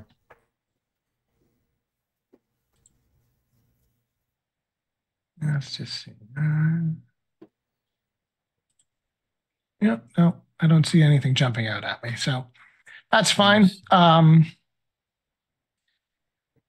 So how long? So you wanted to bed down for the full 8 hours? What do people need for recovering? And someone could do first aid, right? Someone's got. I can. The feet. Yeah, I think I have combat aid and first aid. Didn't exactly take a lot of damage there. I think I took 1 damage. Yeah, and that's it. And then I dropped out of the tree for 5. But oh, right. Sir Sal took 12, and he could. Oh, that's true. I just everything went so well that all the negative aspects of the fight just immediately left my brain. Because he can heal himself with his lay on hands. Yeah. So then the only question is, do we need a full rest to Comrade? Do you need a full rest to regain spells or anything, or? Yeah, how's Comrade doing for his spell slots? That's really the question. So all that Comrade has used is 1 second level spell when he casts Spiritual Weapon. So everything else is still usable. Actually, I should click cast on that. So are you fine with just a short, a quick? Yeah, we could do a short. Yeah, we could do a short rest. Tender wounds. As long as we don't take any.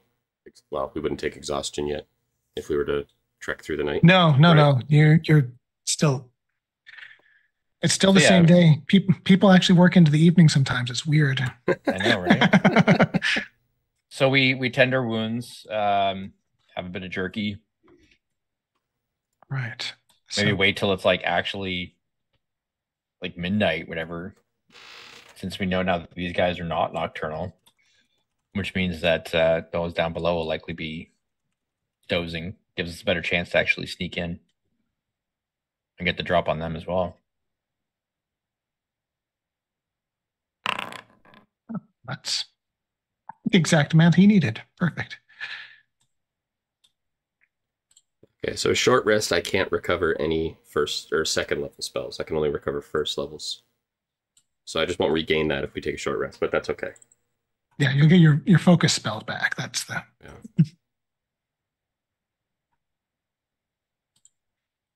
So I'll just do a medicine check on myself then. Okay. To regain some HP. That's a 22. Do it. Should have in your actions. I guess that's battle medicine. I have battle medicine. Treat wounds. Here we go. Treat wounds. If you hit. Oh, there it is. I see it. DC 20. Oh, yeah. You have to declare ahead of time if you're shooting for a higher DC. So the base DC is 15, which you nailed. Spend 2 minutes, blah, blah, blah. How much does it heal? Success, 2d8 hit points. Oh, there we go. Oh, I had to scroll further. Huh. And I rolled 11, so that brings me up to. You're good. Perfect. Okay, carrying on then. Then Assuming that teletrops and stuff weren't triggered or stepped on, then go pick them up. Yep. Take my alarm back. I guess the other question is, are you going to grab one of these torches, or are you going to go dark and let the dark vision guys lead you? So here's the question, guys. With those underground, they're going to be assuming, no doubt, that there's the night shift is going to be up above there. And they would need torches. So I think at the very least we take one or two and just like set them inside the ruin as though somebody were there. For these guys looking up the hole, they're going to be expecting to see light, right? They're going to be expecting to see torches. Is that do we deduce that, Ian, from like because they had shifts? Is that what we got? Like they were putting out and the other guys were coming in, so they can't see in the dark, so they would need torches. So yeah, you definitely know that the lizard folk need the torches. So yeah. So I feel like not seeing torches up above would be more of a red alarm for them than if they did see torches. So we set up a couple in there just to give the illusion that everything's cool. Everything's still fine. The night crew have arrived. They're on duty. Take away that any sense of suspicion they might have that, why is it dark up there?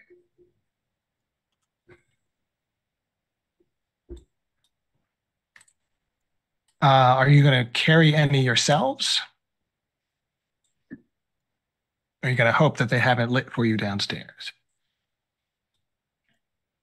We know that they... You know that they can't see in the dark, so the assumption is they're going to have light down there. Yeah. I'm happy with that. What do you guys think?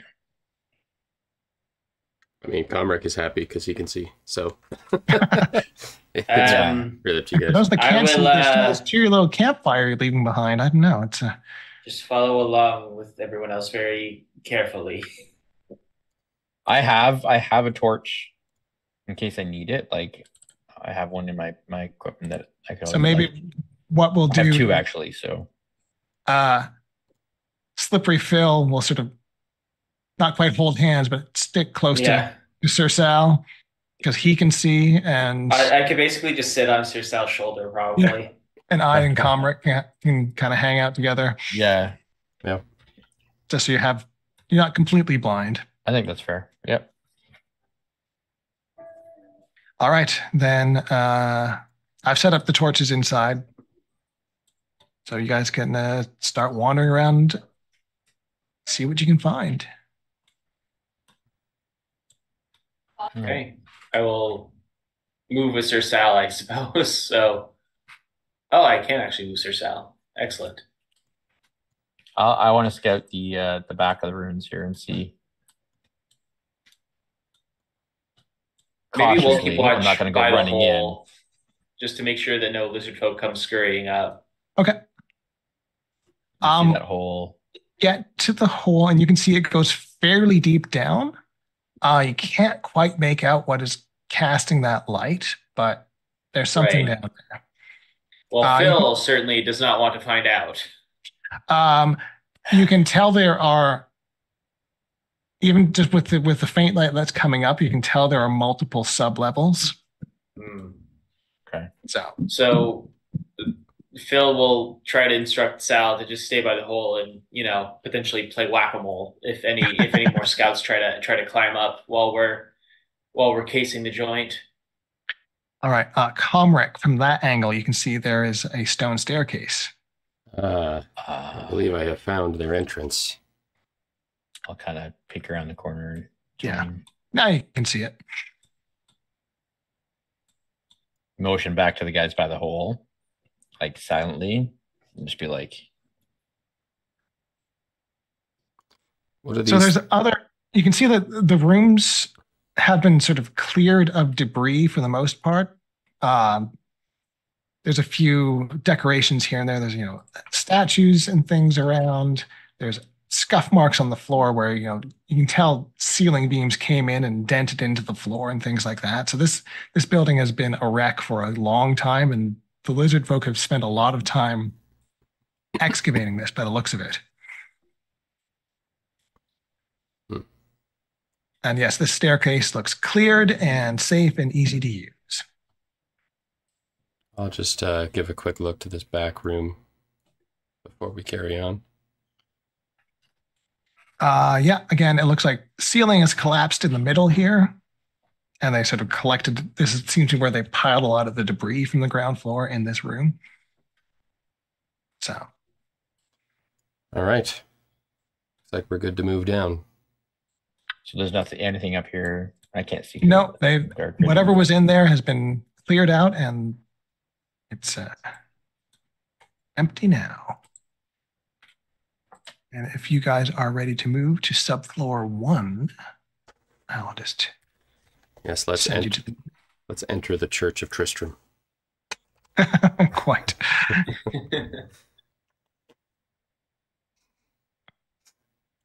So immediately upon descending the stairs, you see this room is lit, first of all, which is convenient for you. Door to the, closed door. Just ignore that. 2 closed doors. There's one to your north, one to the south over here. This straight ahead is a rack of digging equipment of varying quality and use. So there's mostly pickaxes and shovels. My foundry is not working. What do you see, Craig? I lost connection. It says I lost connection, and now it's. Oh. I haven't seen you drop from my end yet, but.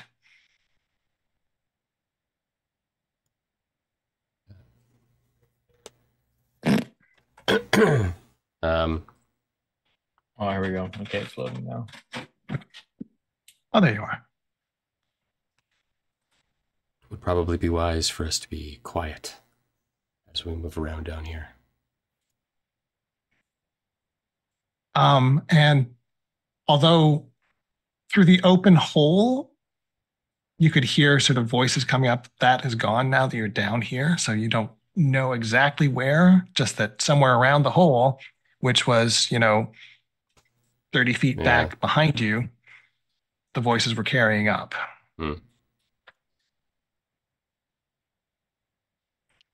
What's on this weapon rack? So that's where the mining, like the digging equipment is. So there's pickaxes and shovels, basically. All right. Can I'm going to take a pickaxe and I'm just going to hang on to it. All right. Is that going to be your opener and then attack? Pickaxe to the chest, then sword. If we get attacked by lizard folk, then we dig a tunnel to freedom. Clearly, Mm. to escape. No, Aid's always looking for things to be prepared.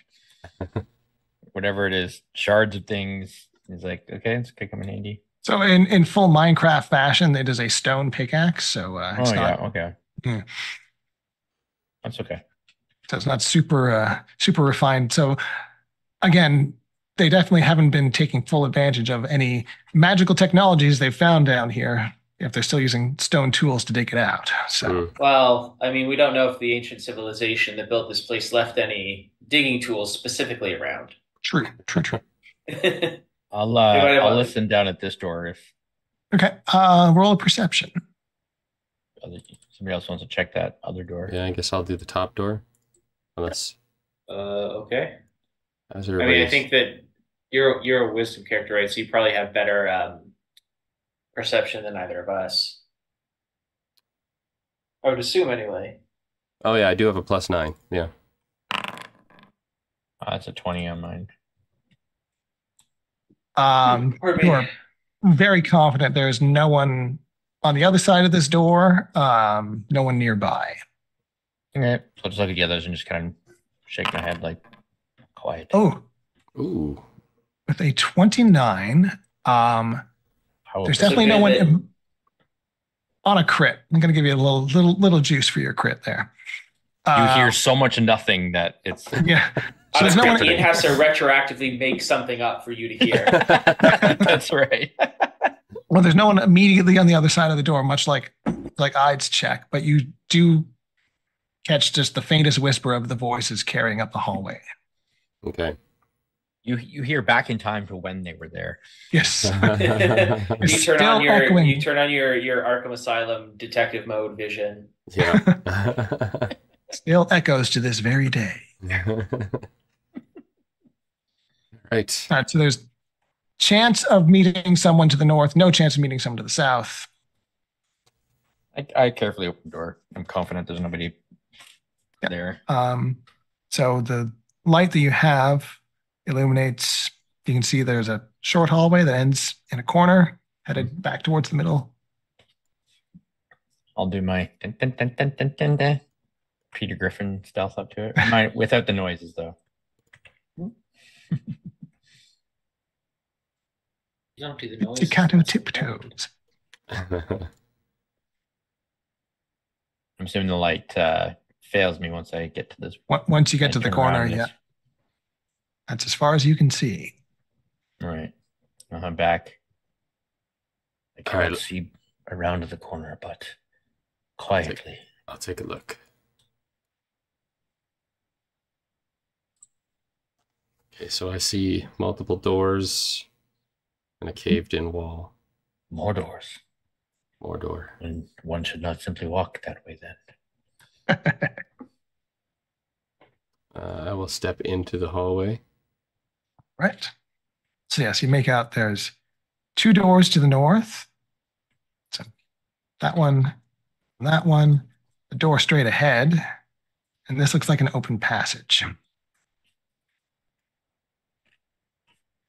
All right. They're probably small rooms. Is there any obvious noise coming from these rooms? Roll another perception. Okay. I think at this point, while I was doing that, 23. I'll go back and take one of my torches and light it off of Okay. the one that's down That's here. smart. That's smart. Makes sense. All right. I will give you, I'll make you illuminated. Oops, not 200. 20. 20. Come on. There you go.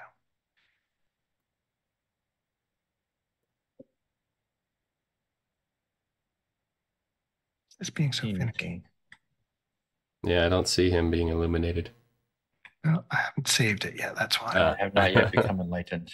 There we go. All right, I'm now enlightened. Yes. I've achieved enlightenment.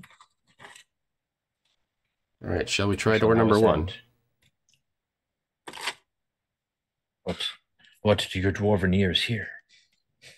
Well, actually, yeah, I rolled a 23. You did roll a 23.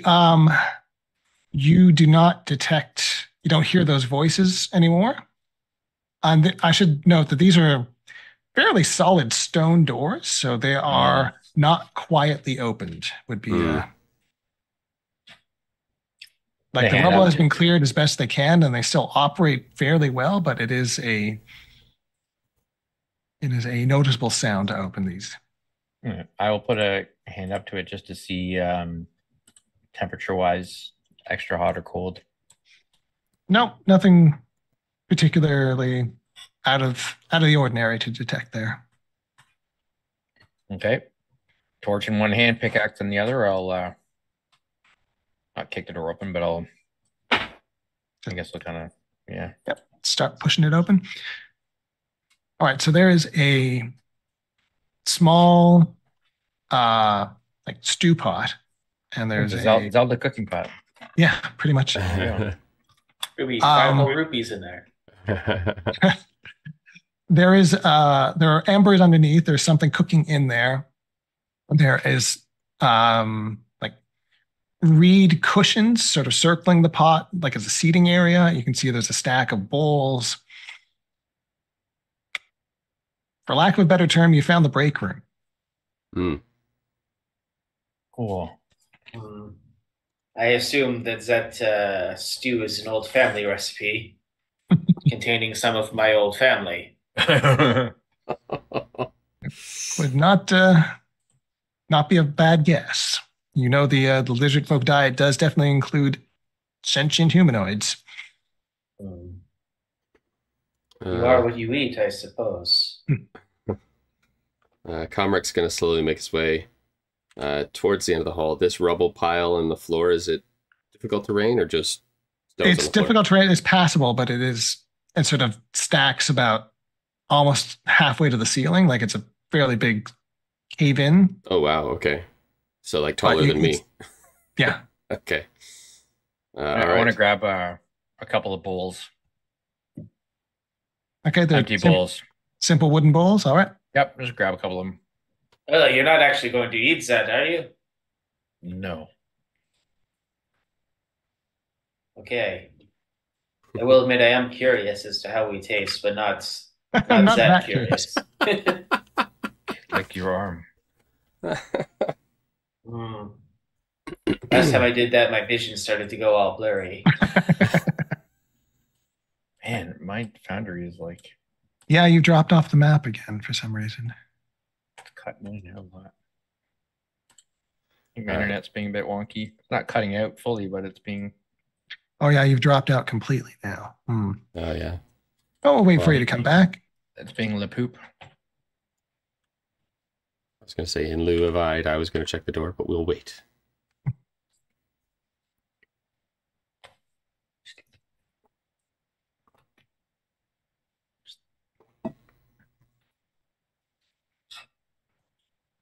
Okay, this is reestablished. Yeah, I see you There we there. go. Yeah, okay, I'm back. Hooray!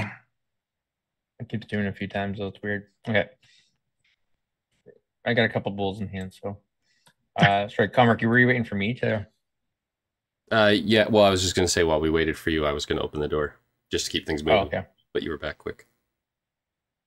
Oh, now his character's gone. Oh, he went into me. Okay. He's standing on you. That's why. Okay. All right. I'll grab the door this time. All right. Oh, okay. My. So you open the door. So you see. There's Sal on the wall. And then you close the door. Yeah. Is there Sal on the wall? What you see in the middle of this room is a large model of a spider. Model.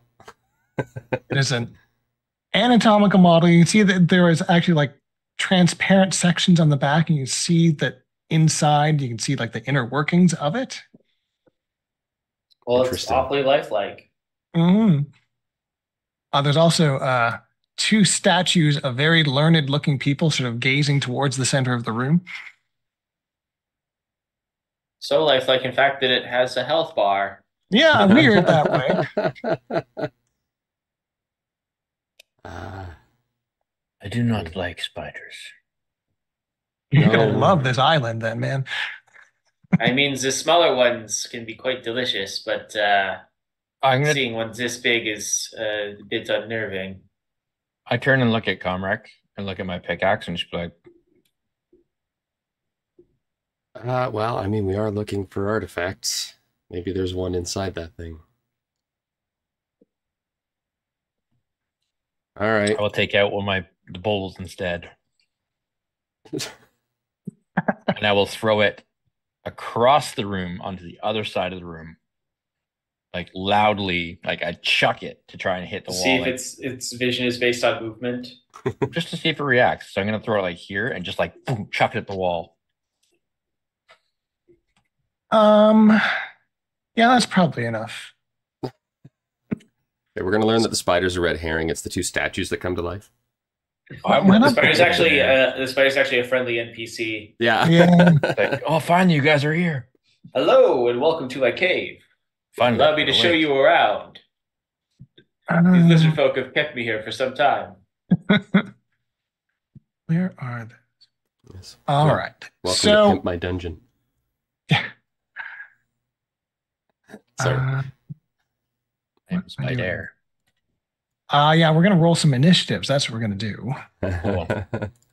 So that tracks. Can I roll sus for initiative? Yeah. I think that's perception. Yeah, pretty much. These guys. Okay. Everyone should be in the order. Let's. I guess I'll roll survival because this seems like a situation in which I'm trying to kind of observe.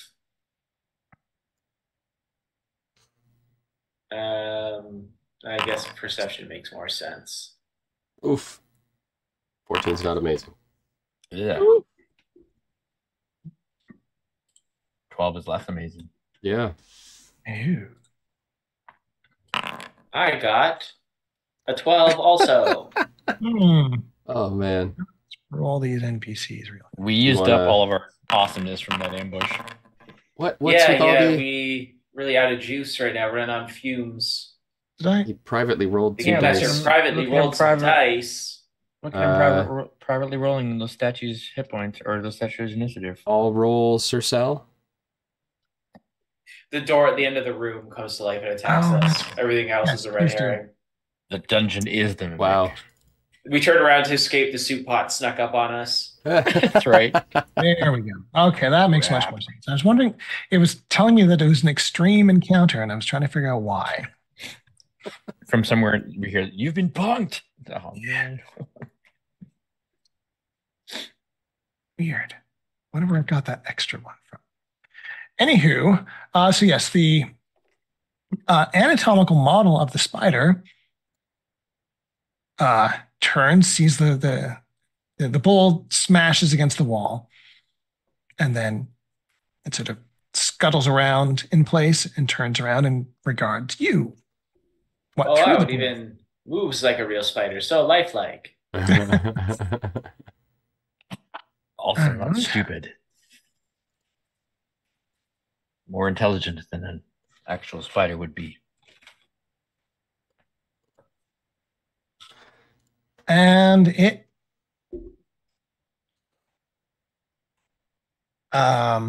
rears up. Deathly afraid of elves, right? Oh, absolutely. Its mechanism, the mandibles in the front kind of open up, and it sprays a stream of healing elixir. Healing elixirs at you. Yes, absolutely. Oh, we're gonna get to use that pipe right away, guys. Yeah. So it hits you. Oh. Doesn't crit. Great that that's not a crit. Big fan of that. So it just hoses you down with just this 1,000-year-old rotted spider guts just come spraying out of the front of this thing all over you. That's disgusting. Oh, I didn't crit you, so you're not immobilized, but you're rendered flat-footed by this whole thing because, well, that's really gross. But it doesn't do any damage. It just sprays you with guts, and then it wanders over. Not everybody's feet have the same kind of arch, okay? It's just... And for its final action, it's going to... I mean, I've got flat feet. IRL. Slam you. And the flat foot is what helped and turned that into a crit. Ow. Oof. So I'll roll my critical damage here. Oh. Mama. Oh. Thud. Oh. That hurts. I'd. Oh, man. No. No?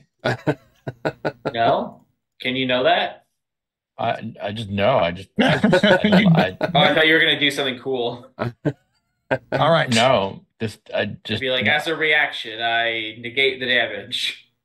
Uno reverse card. This is just a no. Which one is that? Oh, no. Do I still have that healing potion? You also notice that one of the statues starts to move. I made a mistake using my spiritual weapon. But that's all it does on this turn. So Comric is up. It is slowly coming to life. So just for the record, I would know that these things are not living creatures Correct. Okay. Pull me out. My Let's spell get out. is not in a good. I don't think that pulling you out is an option. They're just going to burst through the door. That's my concern right now. We need to get Sir Sal in here. Because of how hard he just got hit, Comric is going to try to interpose. So can I go diagonally to there? I don't have to move through. I'd have to move through. But yeah, you can get there. Okay. If it has any reactions, that would trigger them, but it doesn't, so you're good. Okay. I think once in, let's see. Comrec is going to go for a hammer swing. Right. And then some sort of defensive stance. So let's go with a strike. Oh, let me target it first. Strike.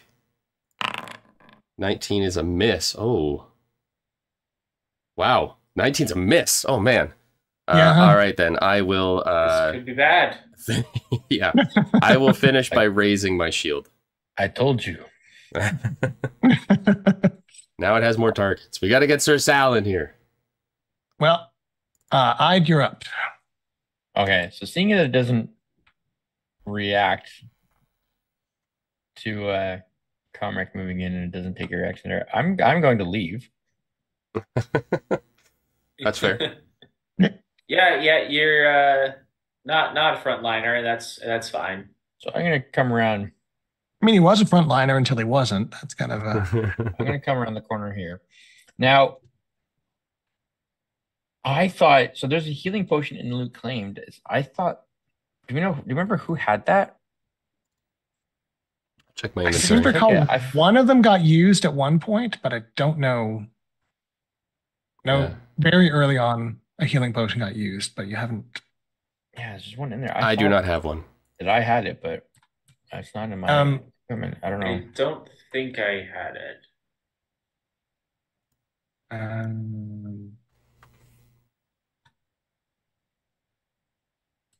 Well, if we're okay saying that I have it, I'll use it, but Yeah, go for it. I'm fine with that retroactive. good. You know. Yeah, I'm going to use the healing potion then, because ouch. Mhm. So I just round the corner. I'm like, oh, okay, 8. 8 more than you had. Yes. That is 8 more than I had. So that's an action to do that. Yes. You're still dripping with the guts, by the way, and until you take an action to clean them off, you'll stay flat-footed. So we moved, drank a potion. You could drink a potion's just the one action. Because he's got quick draw, I'm going to let him pull it out and drink it as a single action. Okay. Because otherwise it would be pull it out and use it would be 2 separate actions. Okay. Right. Sweet. So my question, okay. So I can either You could either clip guts off or get a bow shot off, I guess would be your... Well, or I'm thinking I could either battle medicine myself or clear myself off, but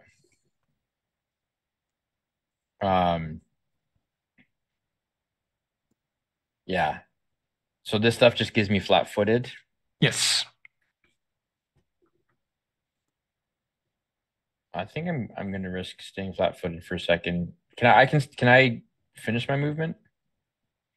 If you had more movement left, you can. I did. Yeah, I only moved 2 spaces. I just kind of want to move one more. Yep. No, that's fine. So I would have been over here. Whoops, there. Yep. And yeah, I'm hurting. I don't like it, so I'm gonna use battle medicine.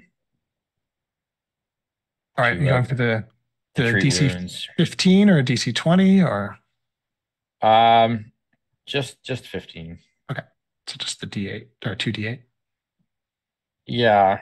Okay. I think that's fine. Yeah, no need to risk. No, yeah, exactly. I don't want to go crazy here. So that's a 26. So you critically succeed. Nice. Oh, so that's 48. So 48.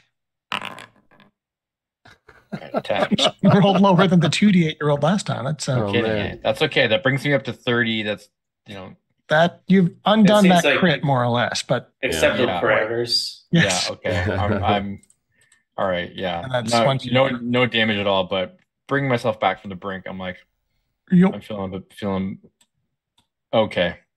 All right. As a free action, can I just say we should leave this area?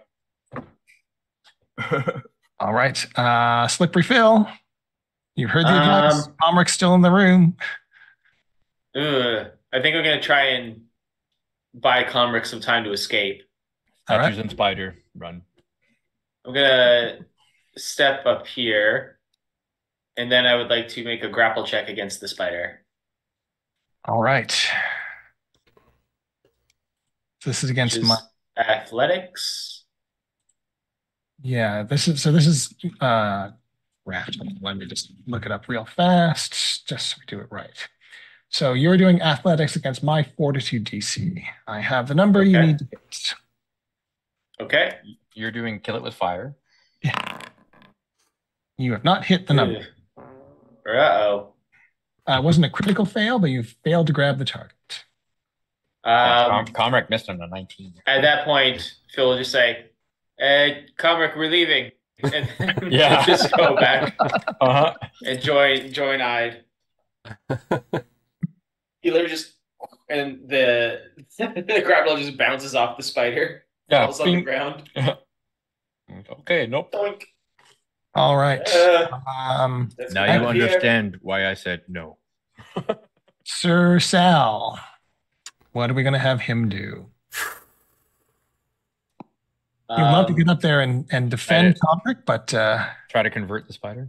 Did he demoralize the spider? Yeah, does he have something that it probably wouldn't matter because they're constructs? I mean, he could literally demoralize it with intimidate, right? Arachnid, more like arachnot. aha. Yes, he's got a feat that lets him intimidating glare. He can demoralize things. Loses the auditory trait, gains the visual trait. They don't need to understand his language. The question is whether a construct can be Intimidated? intimidated or not. And that you're not sure.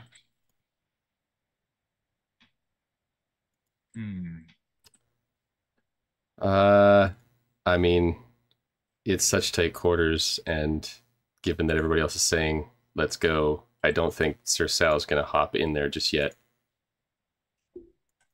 So it probably would make sense that he would just try an intimidating glare as an attempt to do something. Okay, just checking one thing.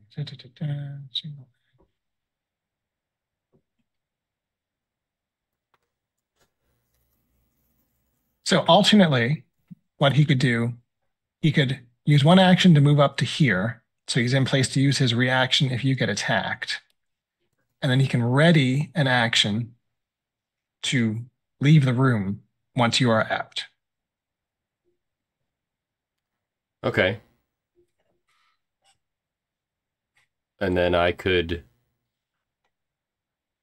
ready a closed door action for when he's out. That's a good action. I like that action. So you Big can move fan. out. His ready to action would go off, and then you can continue your turn. So you can close the door or do whatever else. Oh, You don't have to- okay. Okay, then yeah, let's do that then. So, all right. So he'll move up to here and ready.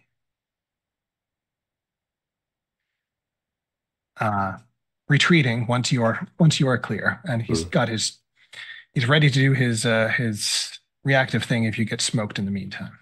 Okay. So, to everyone's surprise, the other statue also starts moving and turns its gaze. Dunk, dunk, dunk, dunk. And you see it's dust falling off this thing, and it's slowly creaking, and it's making noise like dunk, dunk, dunk, dunk, dunk, dunk, dunk, dunk. And they look like they're ready to instruct you on the anatomy of a spider. The anatomical I didn't model sign up is for this going to course. go. Let's see. What am I gonna do? Did we just sorry, okay. Which way did the door open? Did it kick in, push in, or pull out? It pulled out. Okay. Good to know. I mean, it doesn't know any better. So it is going to try and spray guts on both of you guys, I think. Mm-hmm. That would make sense. If Sir Sal uses his thingy, if he uses his reaction to Glimpse of Redemption, what is that? Well, that's only if you're taking. Okay, if you get critted, then he'll use his Glimpse of Redemption. And if you don't, then he'll use, because he'd have to use his reaction, which would then stop him from being able to use his ready to action. Because that uses your reaction. Right.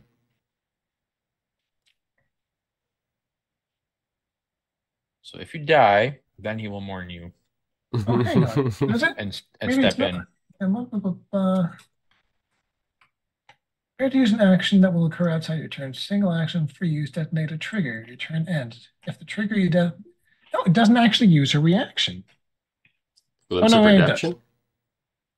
Sorry, you use the chosen action as a reaction. Okay, yeah. Sorry, I thought ready doesn't explicitly and buries the lead a little bit. Yes, it uses your reaction to use your ready to action, which costs you 2 actions of ready and your reaction to use. It's super costly. All right. Anywho, I'm going to spray some guts. I'm going to spray some guts at Comric because you were here first.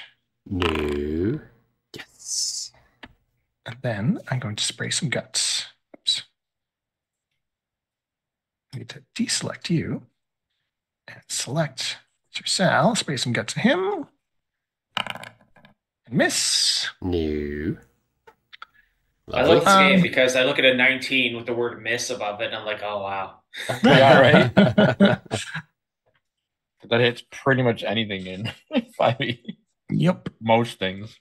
And it's not a super smart tactician, so it is going to just attack with its third action. And I'm going to go back to Comric. Here's a big old slam at math -10. Missed. Wow. Oh. That was still a 20, though. That was -10. That was my word. If the guts had hit, that was hitting you. So that's that's all right. Okay. Good thing you didn't get gutsed. Yeah. But that's your turn. Jeepers. Animated armor. Cast disintegrate. Oh crap. Chunk. Chunk. And attacks the spider. Oh, it doesn't need They're to get mortal that enemies. That's right. We've stepped in on a battle that's been waging for thousands of years. It lowers a glaive. And Sir Sal's right in front of him. Glaive. Gonna be glaving Sir Sal here. Yes. Son of a beach ball. And then second attack. This one's going on Comric. Oh. Now, wait a minute.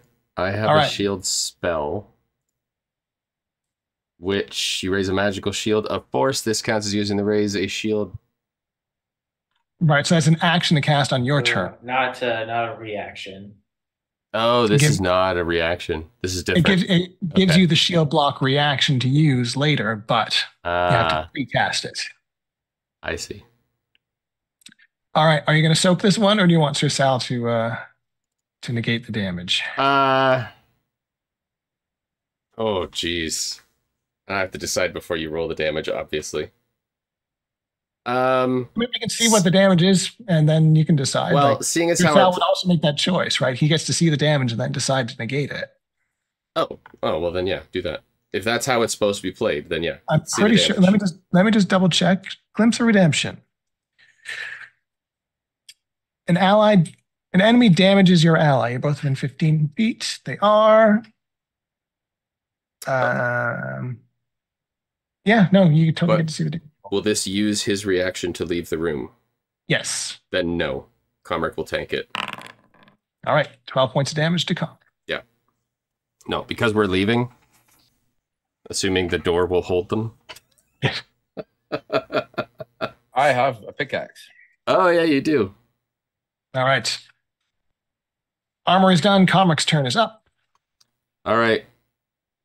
Yeah, we're leaving. Oh, shoot.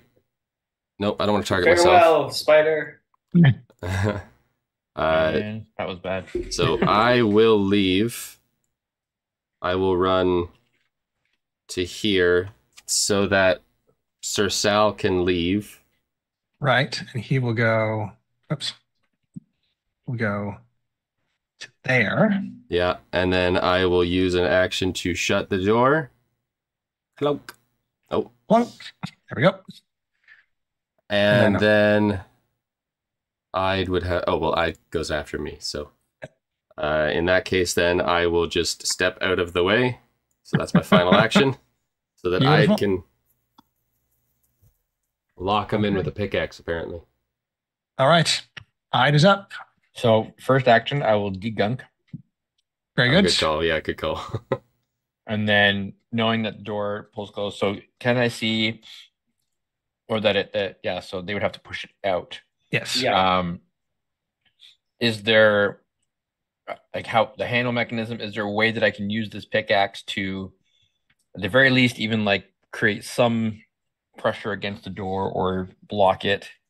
So there's no like latching mechanism. There's just a ring set into it. Okay. And so with the pickaxe, you could wedge it in at the base and basically just be a big doorstop. I will do that. So yeah, like taking it, like holding it upside down on like the wedge part, and like just like put it under. All right. Shove it in there. I am curious to see. I'll wedge that door. Why don't you roll me an athletics check? See how well you wedge this door. I can do that. Okay. 16. Very good. Not bad. I am trained in athletics, so thankfully there's that.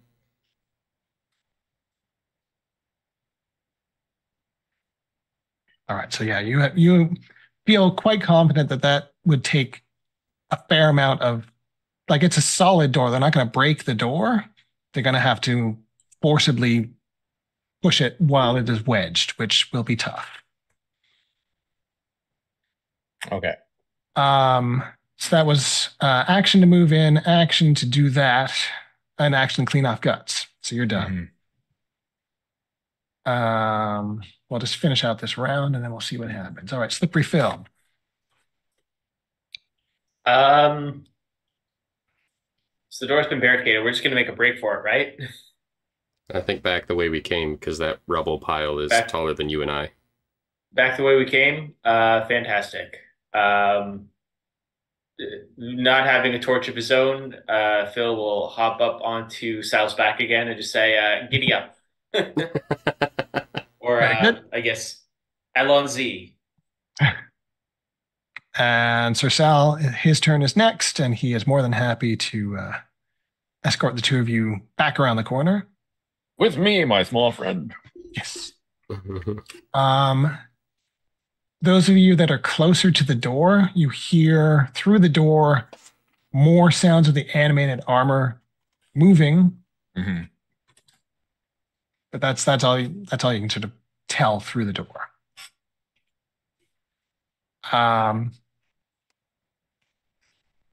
So I guess Sir Sal will carry you guys.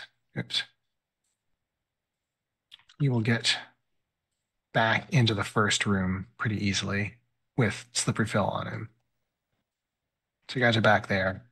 The two of you that are still up by the door, you hear movement inside.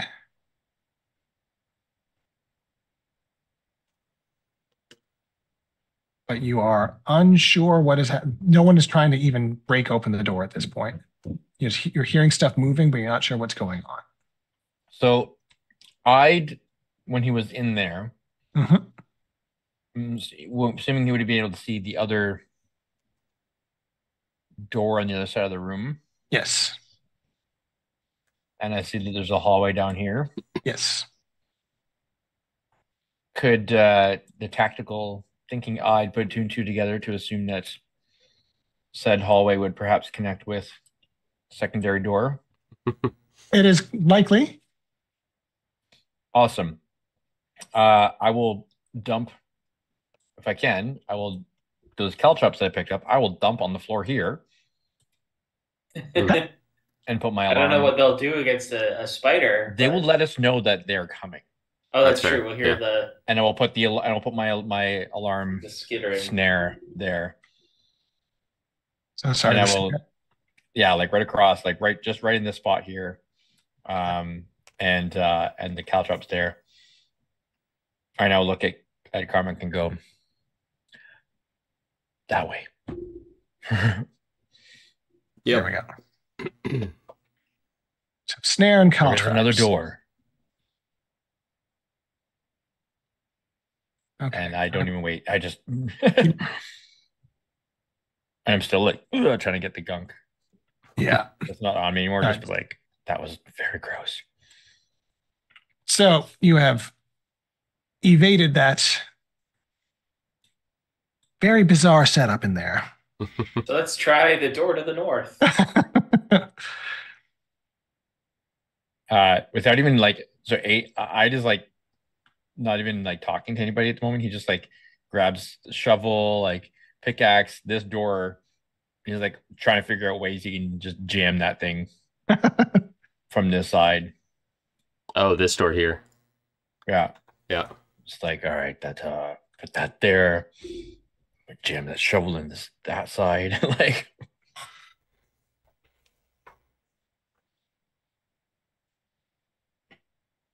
all right. I will mark that one as locked.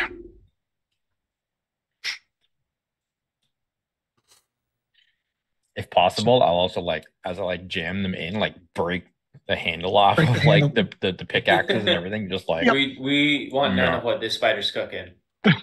maybe we'll go back in there, but that room was death. Don't spider open inside. Yes.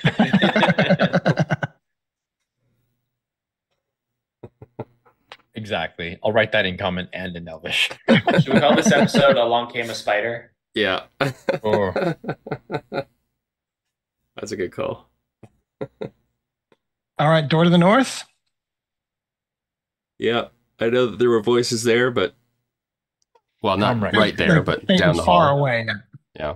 Comrade, I will allow you to open this one. Actually, Sir Sal, why don't you come and open a door for us? Oop. Very well. Gladly let the lights lead.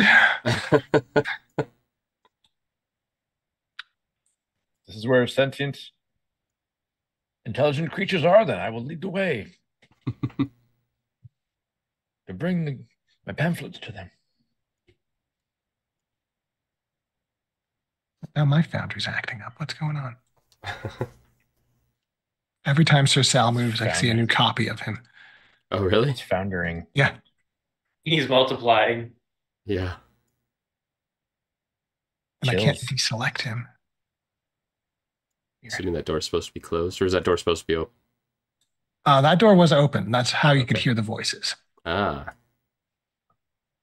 I see rubble and I just go look at it. There we go. I'm assuming I can see there's a little... Yeah, so this is a more or less completely blocked off. You can see there's might be if you dug in, there might be a room beyond there, but not a quiet or quick operation to get in there. The open door here, Sir Sal can definitely see that this is where the pit is, the hole in the floor and the ceiling. There are torches in that room ahead. There's a big open area up ahead with lots of entrances and hallways and things. I'll use a piece of chalk to put a question mark on the wall here. Okay. And there's also in Elvish, though. An Elvish question mark? Yeah. What does that look like? Is it just a regular question mark with pointy ears drawn on. Well, it's got like an umlaut on it or something, or like There's also a door to the north right here. like a little accent on it. Okay. That out. I'm scared to open doors now. What if the next one has 2 spiders behind it? And 4 statues? We'll think that we got off easy with the last one. At this point, I almost would be more suspicious of an empty room. All right. Might as well clear rooms as we go. We can always shut the door if we find more gross behind it. That is right. Sir Sal will open the door. Right. Oh, So geez. inside here, this is again, partially caved in and collapsed room, and sort of in amongst the rubble.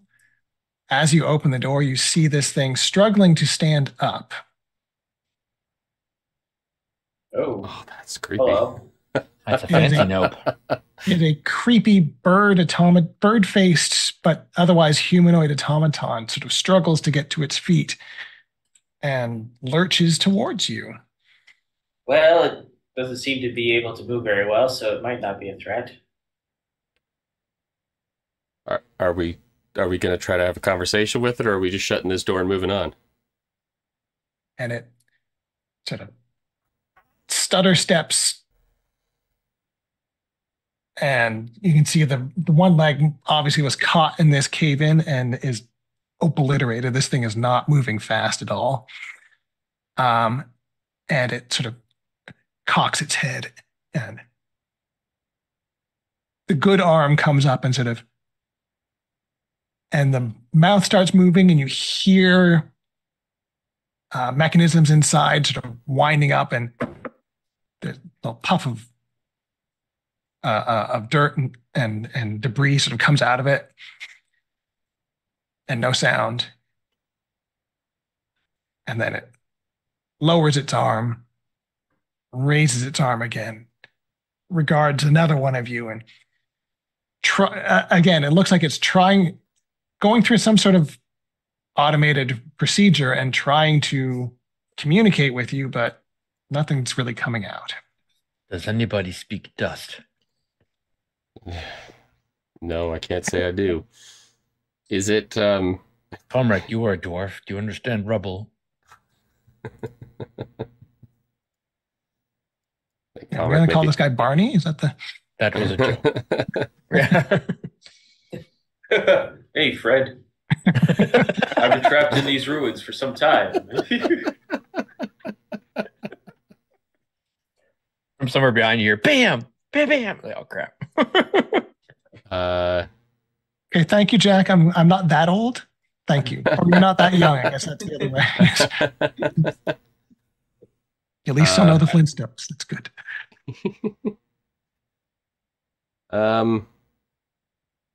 It's not moving anymore towards us. It's just staying in the doorway. It's going through its routine to each of you and sort of raises its arm. Clap, clap, clap, clap, clap goes the mouth.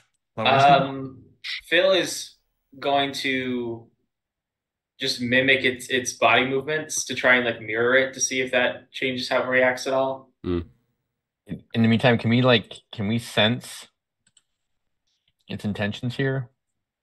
Roll me so to sense its intentions, why don't you roll I think perception would be the way. It hasn't sprayed any mysterious goo at us yet, which I think is that's progress. And if someone wants to roll society, I think would be perception. So it looks like it is desperately trying to greet you or communicate with you, and is yeah, it doesn't look violent. Like it's not hostile. It's more like no, it doesn't have weapons on it. Like I'm sure that if you got the wrong end of one of those arms, it would not tickle. But and from a society check, it looks, now that you're sort of stopping and looking at it, it looks like it is dressed. It's dressed like it is crafted to look like it is wearing like a simple, like a shift or like servant's clothes kind of thing. Like it is, your guess would be an automated servant of some kind. All right. Comric will Cool. walk one foot into the room or into the door frame. It doesn't make a move at me. No, it repeats its single chick, chick, chick, chick, clap, clap, clap, clap, clap goes the mouth, chick, chick, chick. The arm comes down, and then as you sort of start entering the room, it gestures around and makes way for you to enter. Oh. And then you see it try to walk into the rubble and hits the uneven surface. The bad leg goes out and boom, it goes onto the ground.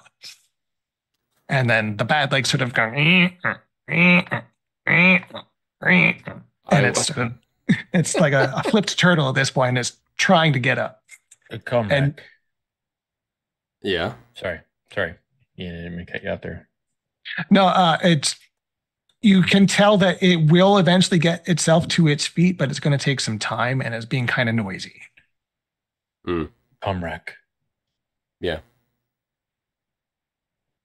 Perhaps you should put this thing out of its misery. Oh, why is murder always your first answer to No, it is not I don't think this. murder. Look at how it is struggling. It serves no purpose. It is trying to continue in purpose. But this. Do any of you know how to fix it? No, but this thing is ancient. It could tell us many things. Even maybe it could draw something for us. Maybe it could understand us. Ancient bird, do you know what I'm saying? As you are speaking, it is looking at you as you talk, and it stops struggling for a moment, and the mouth moves, and then it starts trying to get up again. Comric's going to go and try to help it up. Yeah. It's heavy, but you can sort of I'll give him a hand. you give it a bit of a boost, and it eventually gets back to its feet, and it goes through almost like a dusting itself off kind of motion,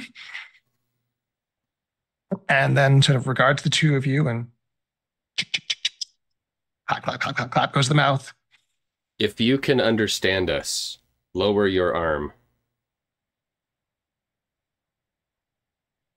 It raises its arm again, and clap, clap, clap goes the mouth, and lowers the arm again. Okay. We're not going to get anything from this. It may not be useful. It's set in a pattern, it would seem. It's just going through, I don't even know what you would call it. An animal, it would be instinct to do the same thing. Do what it knows to do over and over again. Outside of the room, Slippery Phil and Sir Sal, you hear coming from this direction definite lizard folk voices, and a second voice going.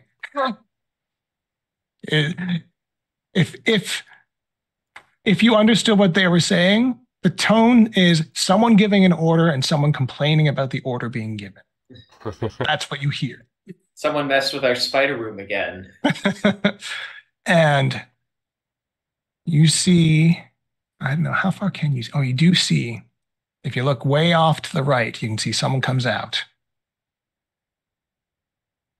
Oh. And spots Sir Sal in the doorway. And that's where we'll leave it. Yep. Okay, then. I just saw the time. Yep. Needed a good Cliffy for next time. So, Yeah. I suppose we did. so thank you for joining us. Yeah. Yes, it has been super fun. Are we doing another one of these next week? Is that what Is the that the plan? plan? We're gonna do 2 and 2. Yeah, we never actually discussed that. That what we did talk about is that we are going to going forward, we're gonna kind of give more time to this evenly. So we'll do 2 weeks of Sea of Souls, then we'll do 2 weeks of Legacy. We didn't really specify when that will start, so stay tuned. Yeah, So see what's coming next week. But look forward to more Legacy every month. We'll do 2 Sea of Souls, 2 Legacy, so we can do a little bit of both. So that's what will be happening. Yeah, so in some fashion. Help us keep up to speed on both of them a little bit more easily. Yeah, much more balanced approach. Mm-hmm. Exactly. Yeah. Love it. At any rate, we will be back at 8 o'clock Eastern next week, give or take a few minutes. And until then, happy gaming. Bye. Good night, everybody.